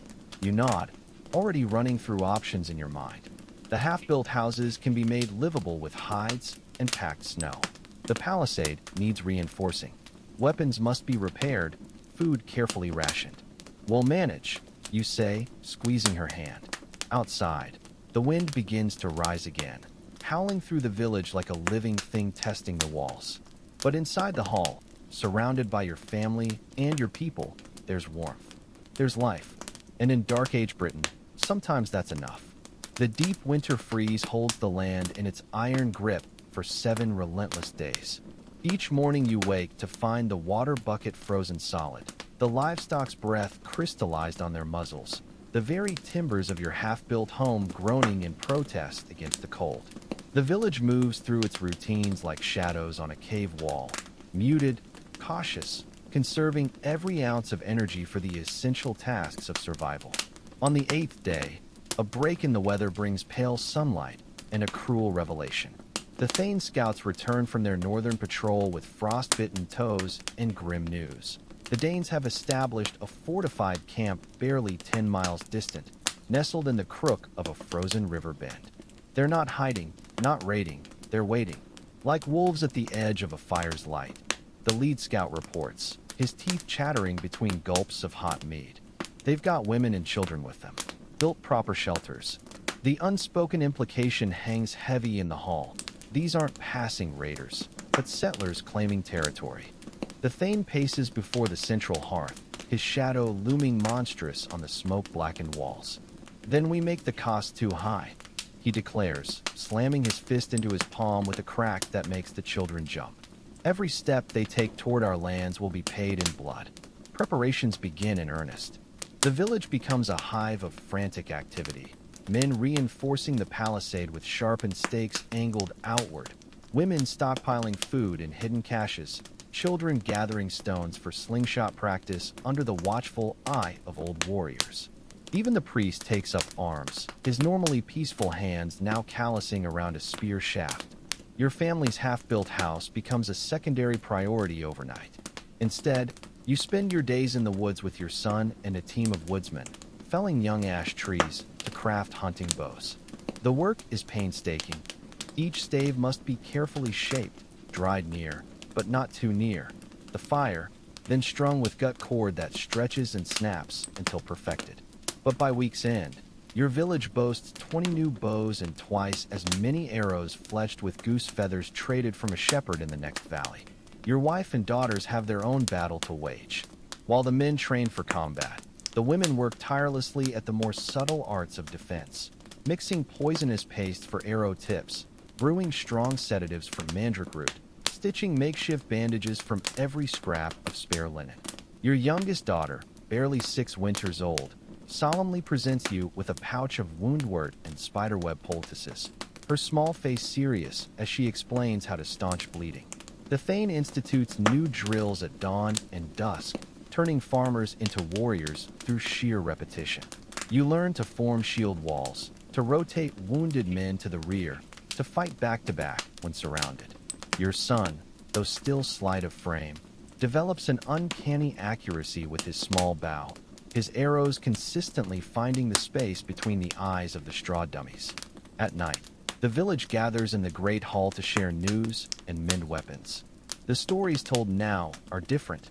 No more tales of clever foxes or mischievous spirits, but sagas of ancient battles and heroic last stands. The children listen wide-eyed, their imaginations caught between terror and excitement. Your youngest clutches her doll tightly through every telling, as if the scraps of wool and leather might absorb some of the coming storm. A fortnight after the scouts return, the first skirmish occurs. A hunting party stumbles upon Danish foragers near the Old Salt Trail. 2 villagers don't return, their bodies left pinned to oak trees with their own spears, a clear message from the invaders. The Thane's face is thunderous when the news reaches the village, his hand white-knuckled around his sword hilt. "We answer in kind," he growls, and by morning a war party is assembled. 20 of the village's best hunters and trackers, yourself included. Your wife says nothing as she helps you prepare, but her hands linger on each piece of equipment, checking the edge of your knife, the tightness of your bootlaces, the fit of your leather armor. Only when she presses a small leather pouch into your hand do you see the fear she's been hiding. Inside are 3 iron nails, an old charm against evil spirits. The forest is eerily quiet as your party moves north, each man careful to step only on stone or frozen ground where possible. The winter sun, weak as it is, glints off the occasional footprint or broken branch, signs the Danes have grown careless in their confidence. You find their forward camp just before midday, a cluster of rough shelters nestled in a hollow, the remains of a cook fire still smoking. 5 Danes lounge about, their weapons leaning against trees just out of easy reach.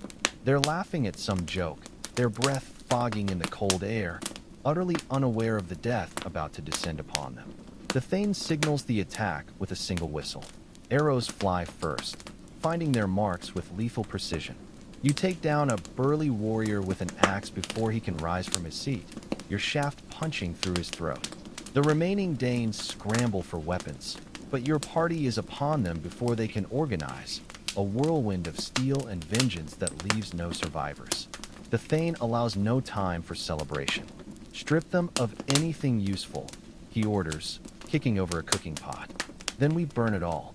The return to the village is a somber affair despite the victory. You've drawn first blood in what will surely be a long, brutal conflict.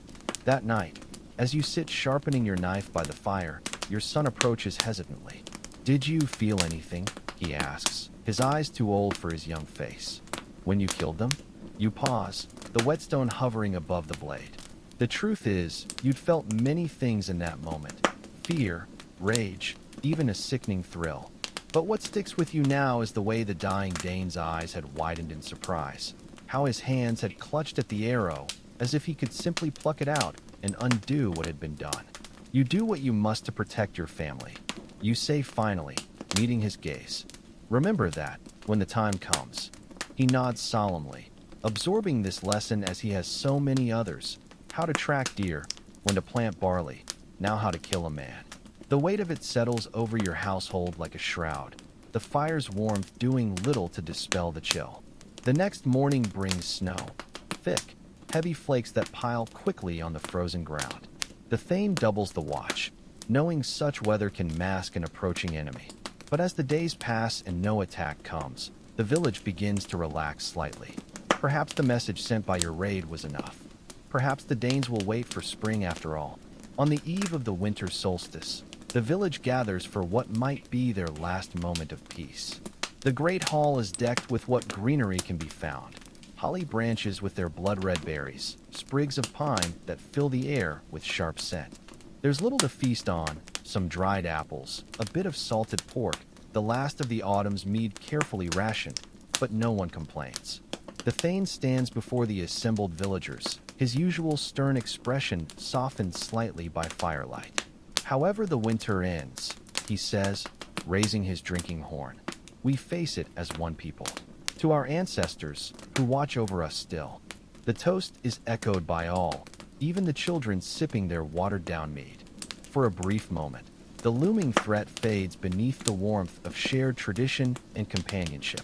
Later, as you walk back to your family's shelter through the gently falling snow, your youngest daughter tugs your hand.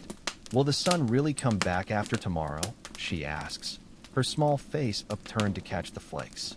You squeeze her mittened hand, remembering how your own father answered this question so many winters ago.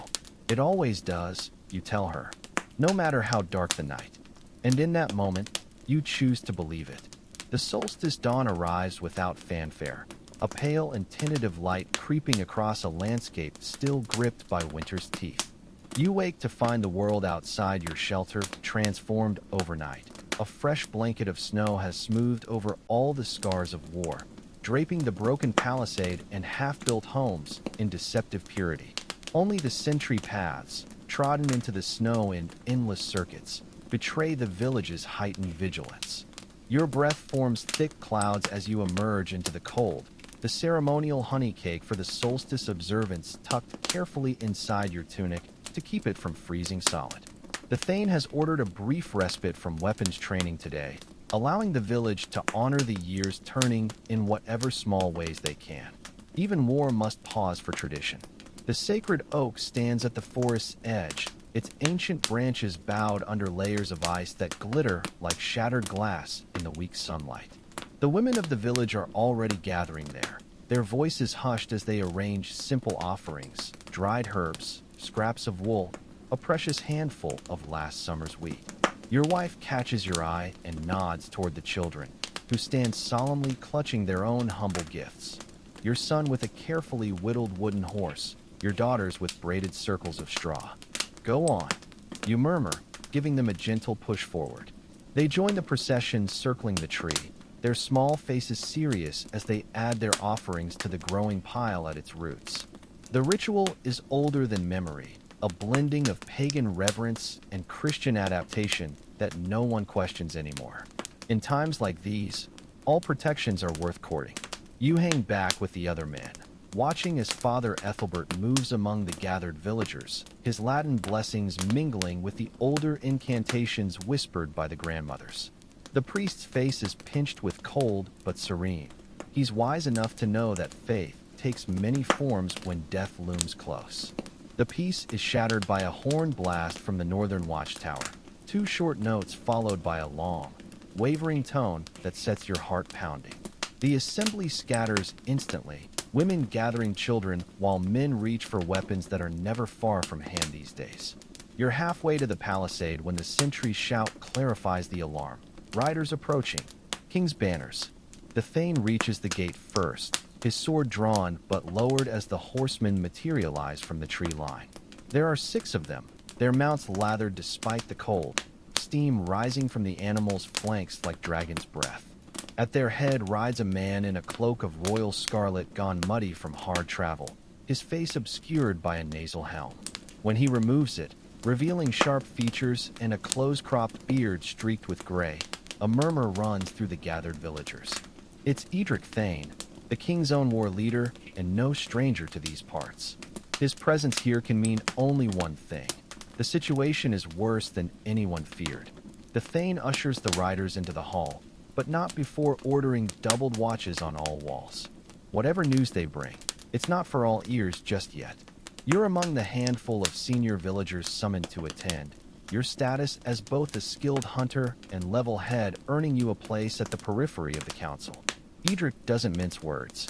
Tamworth stands, but barely, he says, accepting a horn of mead with a nod of thanks. The Danes have wintered in force along the Trent, burning every undefended settlement from here to the marshes. His sharp eyes scan the assembled faces. Your scouts reported their nearby camp. The Thane nods grimly. A day's march north. We've skirmished already. Then you know they're not just raiding. Edric sets his horn down with deliberate care. The king is gathering the FYRD at Lichfield come the thaw. Every able man between 15 and 60 will be called. He pauses, his gaze lingering on your son where he stands near the door, listening wide-eyed. We mean to drive them into the sea once and for all. The hall erupts in murmurs at this. A full levy hasn't been called in living memory, not since the great battles of the king's grandfather's day. It means leaving the villages nearly defenseless, putting all hopes on one decisive clash. The Thane quiets the room with a raised hand. And until then, Edric's smile is all teeth. We make their winter hell. Your men know these woods better than any Dane.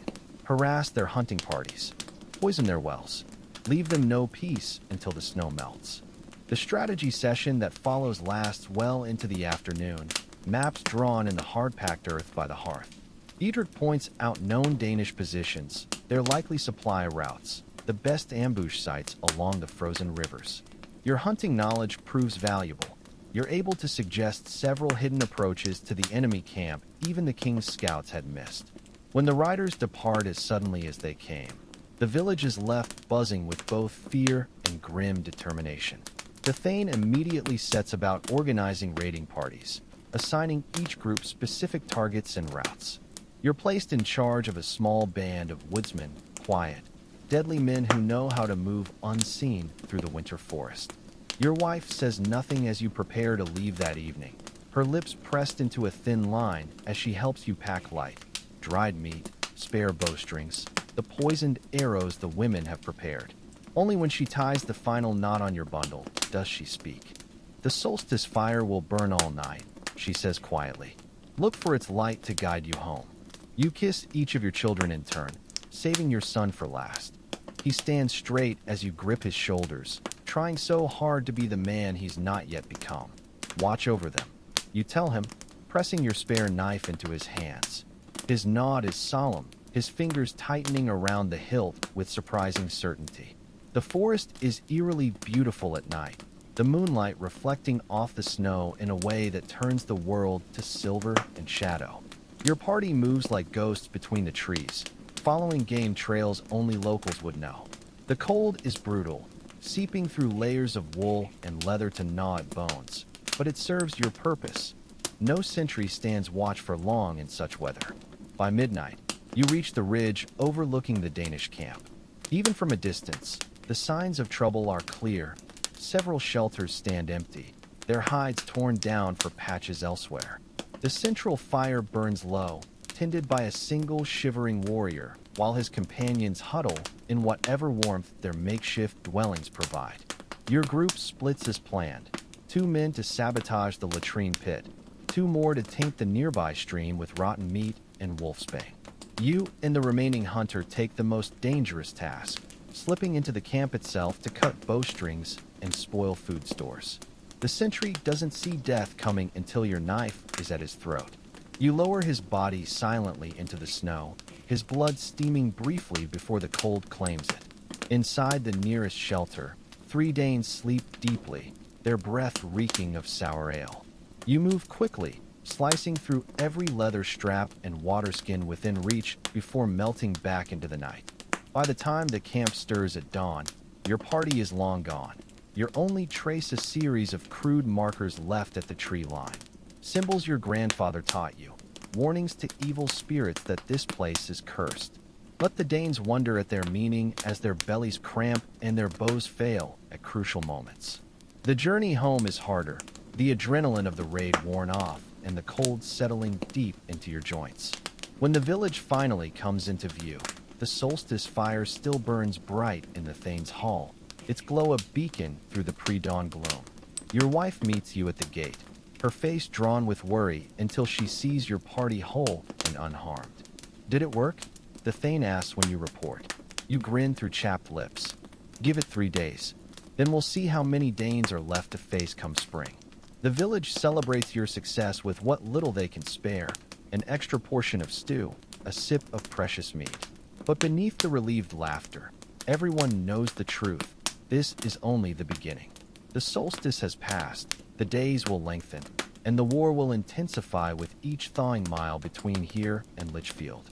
As you settle by your family's hearth that night, your children sleeping soundly for the first time in days, your wife traces the new frostbite marks on your cheeks with gentle fingers.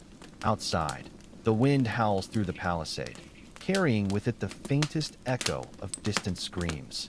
The Danes have learned their first lesson of many. Winter in Dark Age Britain is cruel to invaders and defenders alike. But only one side knows these lands well enough to make the season their weapon. And in the long nights ahead, that knowledge may be all that stands between survival and slaughter. 3 days after the solstice raid, the first refugees straggle into the village, gaunt-faced survivors from settlements farther north, their clothes stiff with frozen mud and their eyes hollow with horrors they can barely describe. They bring confirmation that your sabotage worked. The Danish camp was struck by dysentery and poisoned water, forcing them to abandon their position. But their retreat came only after unleashing fury upon the nearest villages.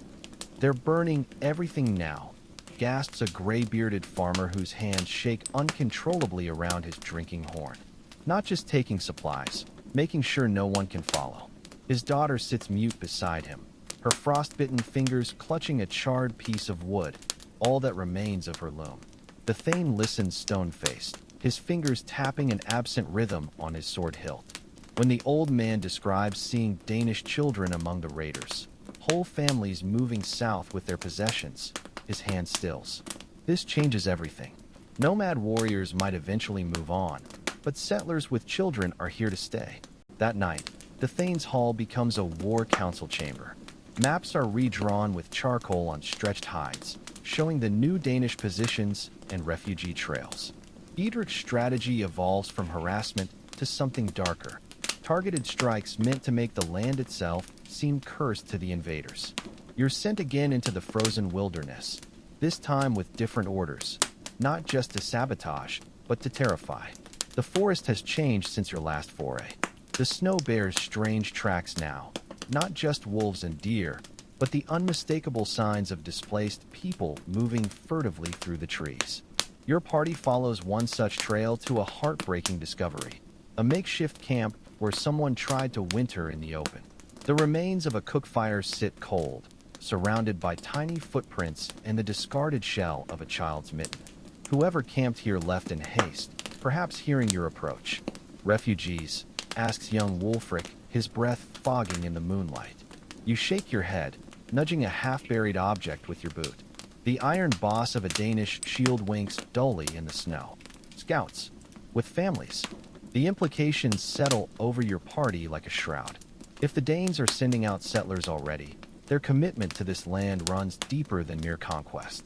Your mission takes on new urgency. Following the Thane's orders, you begin leaving gruesome markers at abandoned campsites. Raven carcasses arranged in strange patterns, runes carved into trees with blades dipped in wolf blood. Let the Danes wonder what spirits haunt these woods. When you finally locate their new encampment, a half-day's march northwest, the site chills you more thoroughly than the winter air. They've chosen well, a defensible hillock between two frozen streams, already surrounded by a rough palisade of sharpened logs. Smoke rises from several sturdy-looking huts, and through the gaps in the wall you can see children playing in the snow while women tend cook fires. This is no temporary camp, but the beginnings of a settlement meant to last generations. Your party observes from a ridge until dusk, noting patterns and weaknesses. The Danes have posted sentries, but they're complacent. No one expects attack in such cold. As night falls, you put the Thane's plan into motion. While most of your party creates diversions near the main gate, strange noises, fleeting shadows, you and two others slip around to the rear wall where the snow has drifted high enough to scale. The hides covering a storage hut part easily under your knife, revealing sacks of grain and barrels of salted fish. Working quickly, you taint what you can't carry, a sprinkle of henbane in the grain, a dead rat stuffed into a butter cask. The rest you drag outside to bury in the snow for later retrieval. You're nearly finished when a child's voice freezes you mid-motion. A Danish girl of perhaps 5 winters stands in the doorway, her blonde braids gleaming in the moonlight as she rubs sleep from her eyes.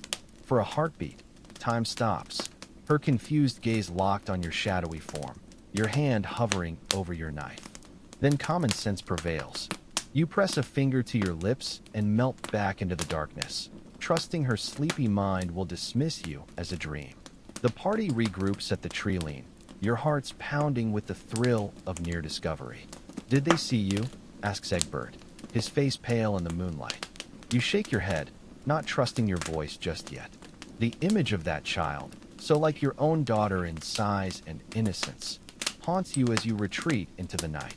This is what war becomes when settlers fight settlers.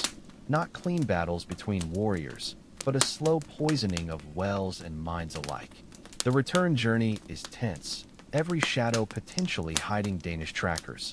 When the village finally appears through the trees, its watchfires burning bright against the pre-dawn gloom, you've never been so relieved to see those scarred palisades. The Thane listens intently to your report, his expression growing grimmer with each detail. When you mention the child, his jaw tightens, but he doesn't flinch. "Then we make our stand here," he says finally, before their roots grow too deep. In the days that follow, the village becomes a fortress. Every able hand works to strengthen the defenses, digging pit traps and likely approach routes, stockpiling arrows and spears, even training the older children in basic signaling with mirrors and smoke. Your wife and the other women take charge of the food stores, portioning out meager rations with the precision of seasoned quartermasters. Your son, now deemed old enough for real responsibility, is assigned to the watch rotation. He takes to the duty with solemn pride, his slight frame bundled in every scrap of wool the family can spare as he scans the northern horizons for signs of movement. You often find him practicing with his small bow in stolen moments, his arrows finding their marks with unsettling consistency. The waiting wears on everyone. Tempers fray over minor slights, and even the Thane's patience grows thin. Only Father Ethelbert seems untouched by the tension, moving through the village with quiet words of comfort and the occasional stolen sip of communion wine for those most in need. On the 7th day after your return, the watch horns sound at last, not the short, sharp blasts signaling immediate danger, but the long, wavering note that means strangers approach cautiously. You reach the palisade in time to see a lone figure emerge from the tree line, his hands raised in the universal gesture of peace. As he nears, you recognize the distinctive red and white striped cloak of a king's herald. But this is no warrior like Edric, just a boy of maybe 14 summers, his face pinched with cold and fear. He carries no weapons save a small eating knife at his belt, and the message tube slung across his back bears the king's own seal. The Thane has the boy brought inside immediately, pressing a hot drink into his shaking hands before even asking his business. The messenger gulps the liquid gratefully, his teeth chattering against the horn's rim. "From Lichfield, my lord." He stammers when he can speak. The FYRD gathers early. The king commands all able men to muster by the next full moon. He fumbles with the message tube, producing a scrap of parchment that makes the Thane's eyebrows climb toward his hairline. You don't need to read it to know what it says. The boy's next words confirm your fears. The Danes are moving faster than expected. They mean to strike before the thaw. A murmur runs through the assembled villagers. This changes everything. The careful plans for spring planting, the division of defenders and fighters, even the Thane's strategy of gradual harassment. If the king calls the levy now, in the dead of winter, the final battle will come sooner than anyone hoped. The Thane dismisses the crowd with sharp orders to prepare for departure within 3 days. As the villagers scatter to their homes, some excited, most terrified, you find your feet carrying you not to your own door, but to the small shrine near the church where your father lies buried. The snow has drifted high over his grave, obscuring the marker your son carved. You brush it away with bare hands, the cold biting deep as you expose the oak plank with its runes and crosses. Your family's compromise between old ways and new. What would you have done? You whisper to the wind, knowing no answer will come. The old man had survived Danish raids in his youth, had told stories of the hard choices made when invaders became neighbors. But those tales always ended ambiguously, with shrugs and proverbs about time healing all wounds. Time. That's what no one has now. The Danes at the gates, the king's summons, the unspoken knowledge that this winter will end in blood one way or another. All of it presses down like the snow-heavy branches overhead. When you finally rise, your knees stiff from cold and prayer, you find your son waiting silently a respectful distance away. His small bow is slung across his back, his face set in that terrible adult expression he's worn too often these past months. "The Thane says I'm to go with you," he says quietly. "To Lichfield." The words hit like a blow to the gut. You'd known this was coming, had even prepared arguments against it, but hearing it aloud makes the danger real in a way it wasn't before. Your boy, your firstborn, barely 10 summers old and already being called to war. You want to rage, to refuse, to hide him away like a precious thing too fragile for the world's cruelty. But the set of his jaw, so like your own, tells you all you need to know. This is the way of your people, has been since the first Saxon boats landed on these shores. Children grow into warriors, or they don't grow at all. So you simply nod, clasping his shoulder as you turn toward home. There's much to prepare, and little time left to do it. The full moon waits for no man, and neither do the Danes. The 3 days before departure pass in a blur of preparation and painful farewells. Your home, still only half rebuilt from the last attack, becomes a hive of frantic activity as your family prepares for separation. Your wife moves through the tasks with quiet efficiency, mending your traveling cloak, packing hard cheese and dried meat into oiled cloth, mixing a fresh batch of wound salve from the last of the summer's herbs. But her hands betray her. They tremble slightly as she ties each knot, fumble when she thinks you're not looking. Your daughters watch wide-eyed from the corner, their usual chatter stilled by the grim atmosphere. Only your youngest dares break the silence, her small voice piping up as she clutches her ragged doll. "Will you bring me a ribbon from Lichfield?" The innocent request nearly breaks you. She doesn't understand that this isn't some routine trading trip, that her father and brother may never return. Your son, for his part, tries desperately to be the man he's not yet become. He practices with his small bow until his fingers bleed, sharpens his knife obsessively, even attempts to growl orders at his sisters like he's seen the Thane's men do. But at night, when he thinks everyone sleeps, you hear the muffled sobs from his corner of the shelter. On the eve of departure, the Thane calls all the mustering men to the great hall for final instructions. The space is thick with smoke and tension, the firelight casting flickering shadows on faces drawn with worry. The Thane stands before the hearth, his mail shirt gleaming dully, his voice steady despite the weight of what's to come. "We march at dawn," he begins, his eyes scanning the assembled villagers. "Each man brings his own arms and 3 days' rations. The king's stores will supply us after that, if we reach Lichfield alive." He outlines the route. First south along the old Roman road, then east where the forests are thickest to avoid Danish patrols. The journey should take 5 days in good weather, but with winter still gripping the land and enemies potentially lurking behind every tree, no one expects it to be easy. When the formal briefing ends, the Thane pulls you aside, his hand heavy on your shoulder. "Your boy stays with my Huskarls," he murmurs, low enough that others won't hear. "They'll keep him from the front lines as long as possible." You nod your thanks, though both of you know how quickly battle plans dissolve in the chaos of steel and blood. The unspoken truth hangs between you. 10-year-olds have died in shield walls before and will again. That night, your wife wakes you long before dawn, her fingers cold against your cheek.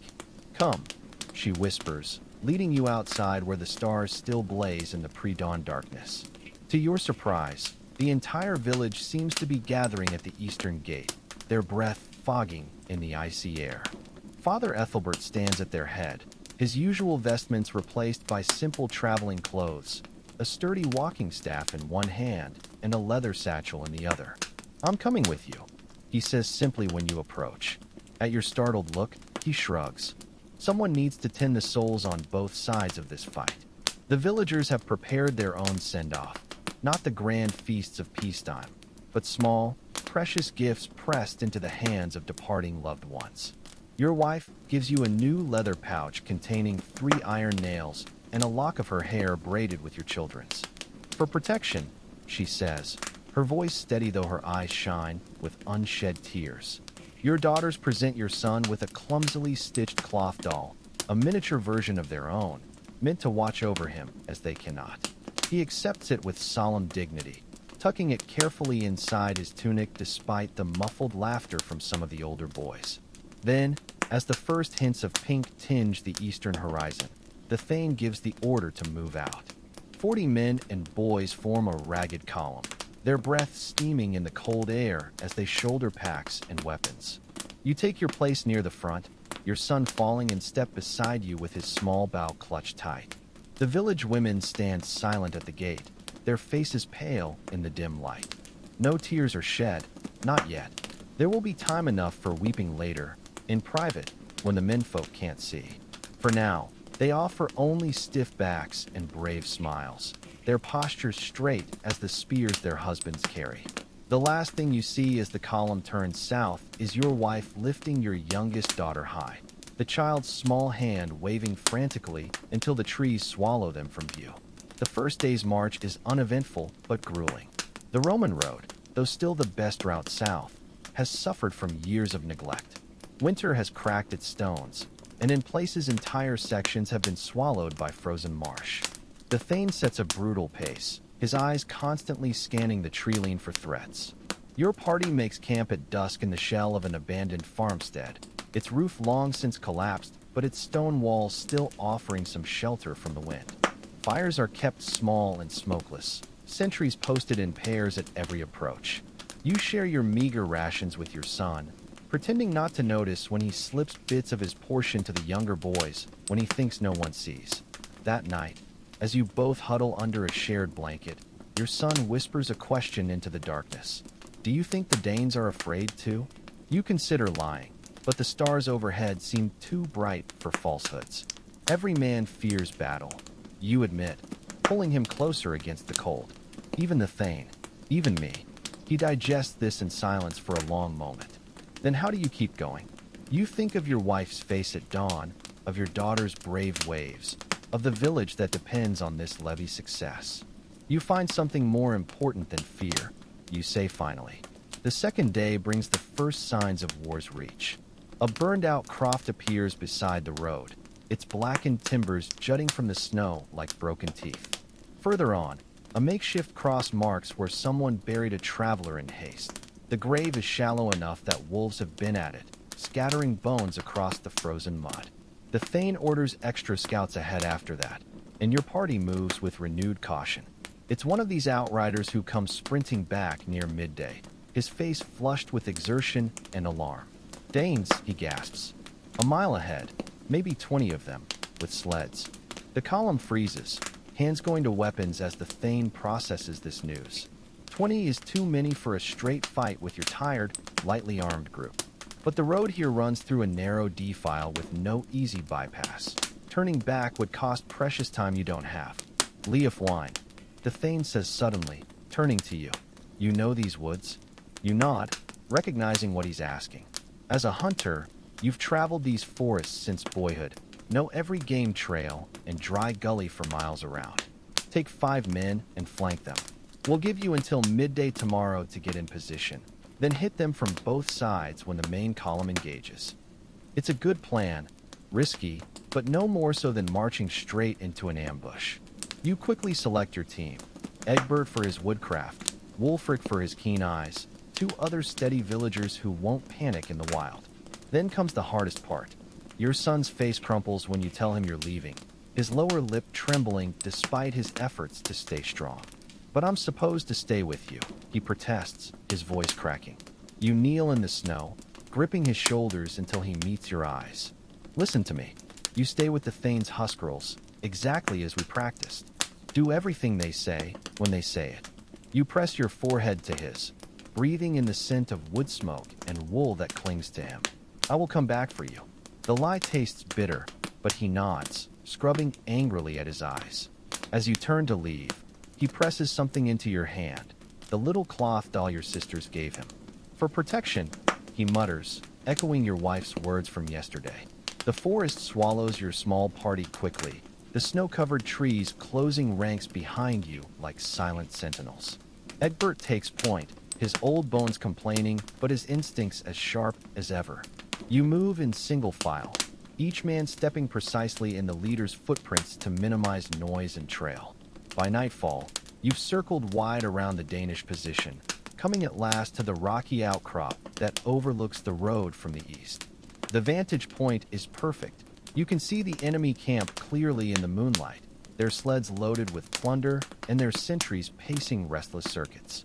There are more than 20, perhaps 35 in all, including a handful of wounded being tended near the central fire. They've made no effort to hide their presence. So confident are they in these conquered lands. Their arrogance will be their undoing. Your party settles in for a long, cold vigil, taking turns sleeping and watching as the night wears on. When dawn finally pinks the eastern sky, you're already in position, your small band hidden along the ridge where the road curves sharply north. The Thane's column should be approaching from the opposite direction soon, forcing the Danes to face two threats at once. The wait is agonizing, every rustle of wind through the bare branches setting your nerves on edge. Then, just as the sun clears the trees, the signal comes, a single horn blast from the south, followed by the unmistakable sound of armed men advancing at speed. The Danes scramble to meet the threat from the road, forming up with practiced efficiency.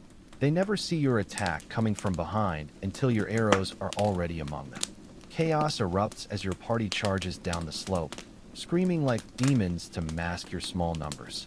The Danes, caught between two forces, waver for one crucial moment, and that's all the Thane needs. His men hit their line like a hammer blow, shields smashing into faces, spears finding gaps in hastily raised defenses. The fight is brutal but short. Outnumbered and outmaneuvered, the Danes break within minutes, fleeing into the woods with your arrows at their backs. A few villagers give chase, but the Thane calls them back quickly. This isn't the battle you're marching to fight. As the adrenaline fades, you become aware of a stinging pain in your side. Looking down, you find a shallow gash just above your hip. You don't even remember taking the wound.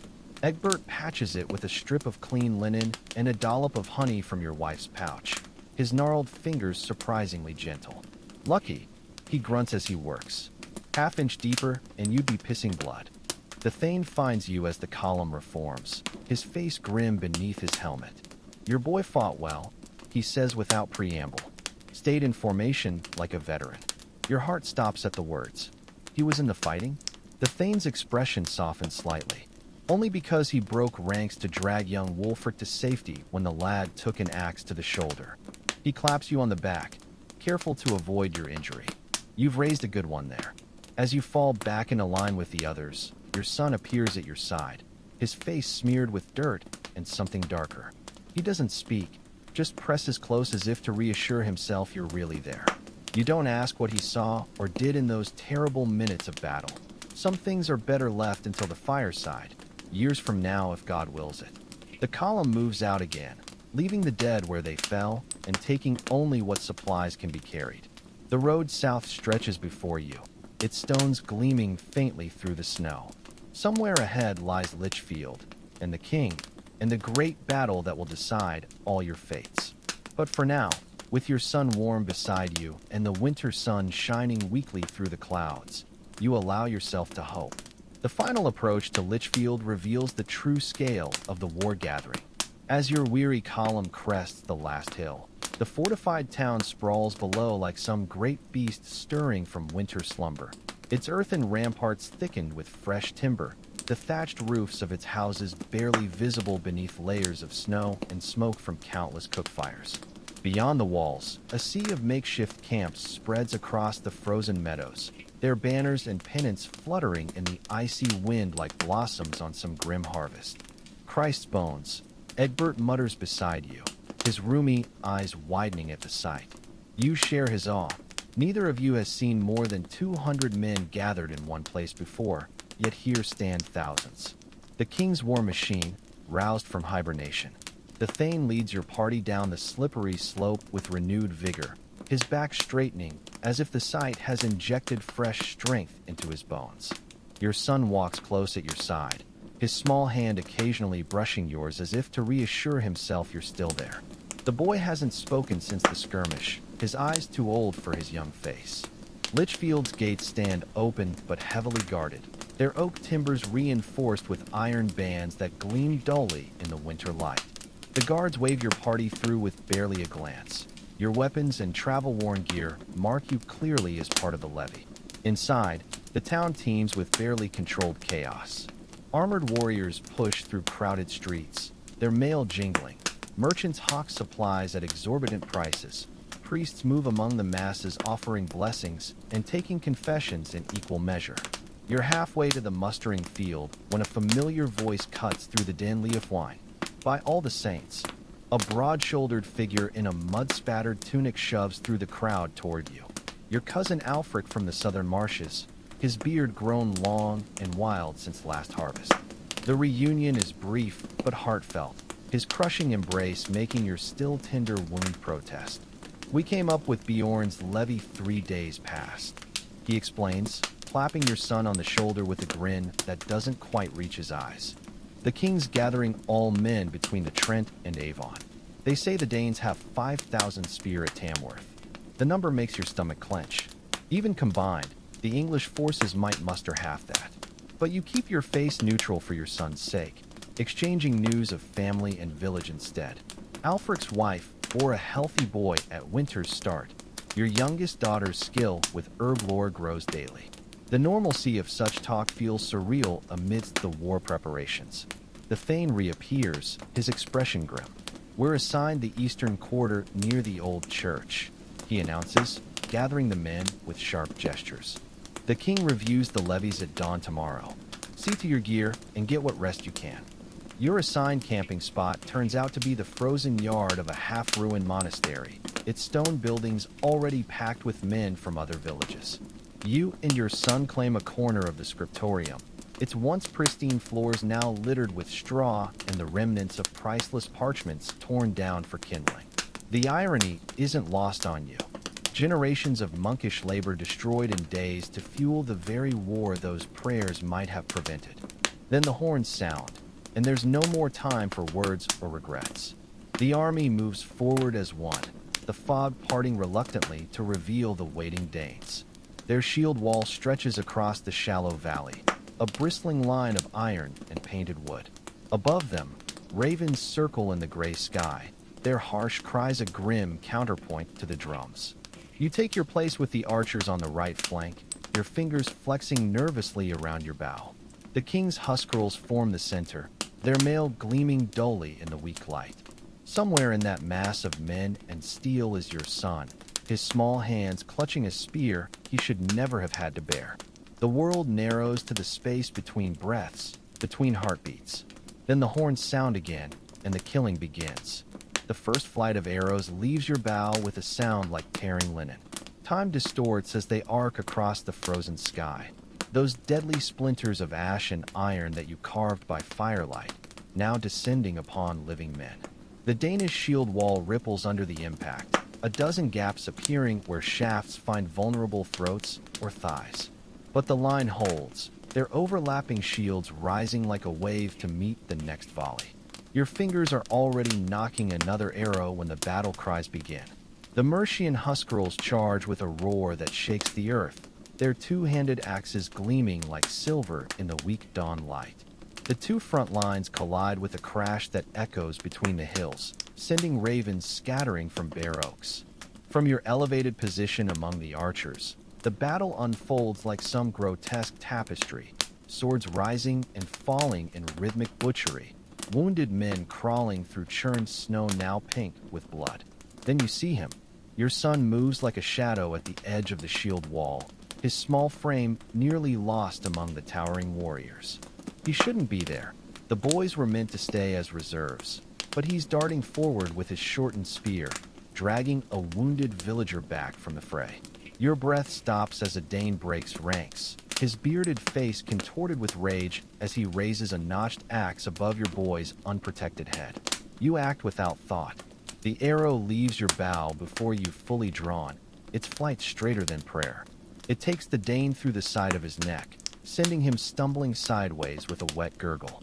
Your son doesn't even look up, already hauling his moaning charge toward the healer's tents. Keep loosing, your captain barks, snapping your focus back to the greater battle.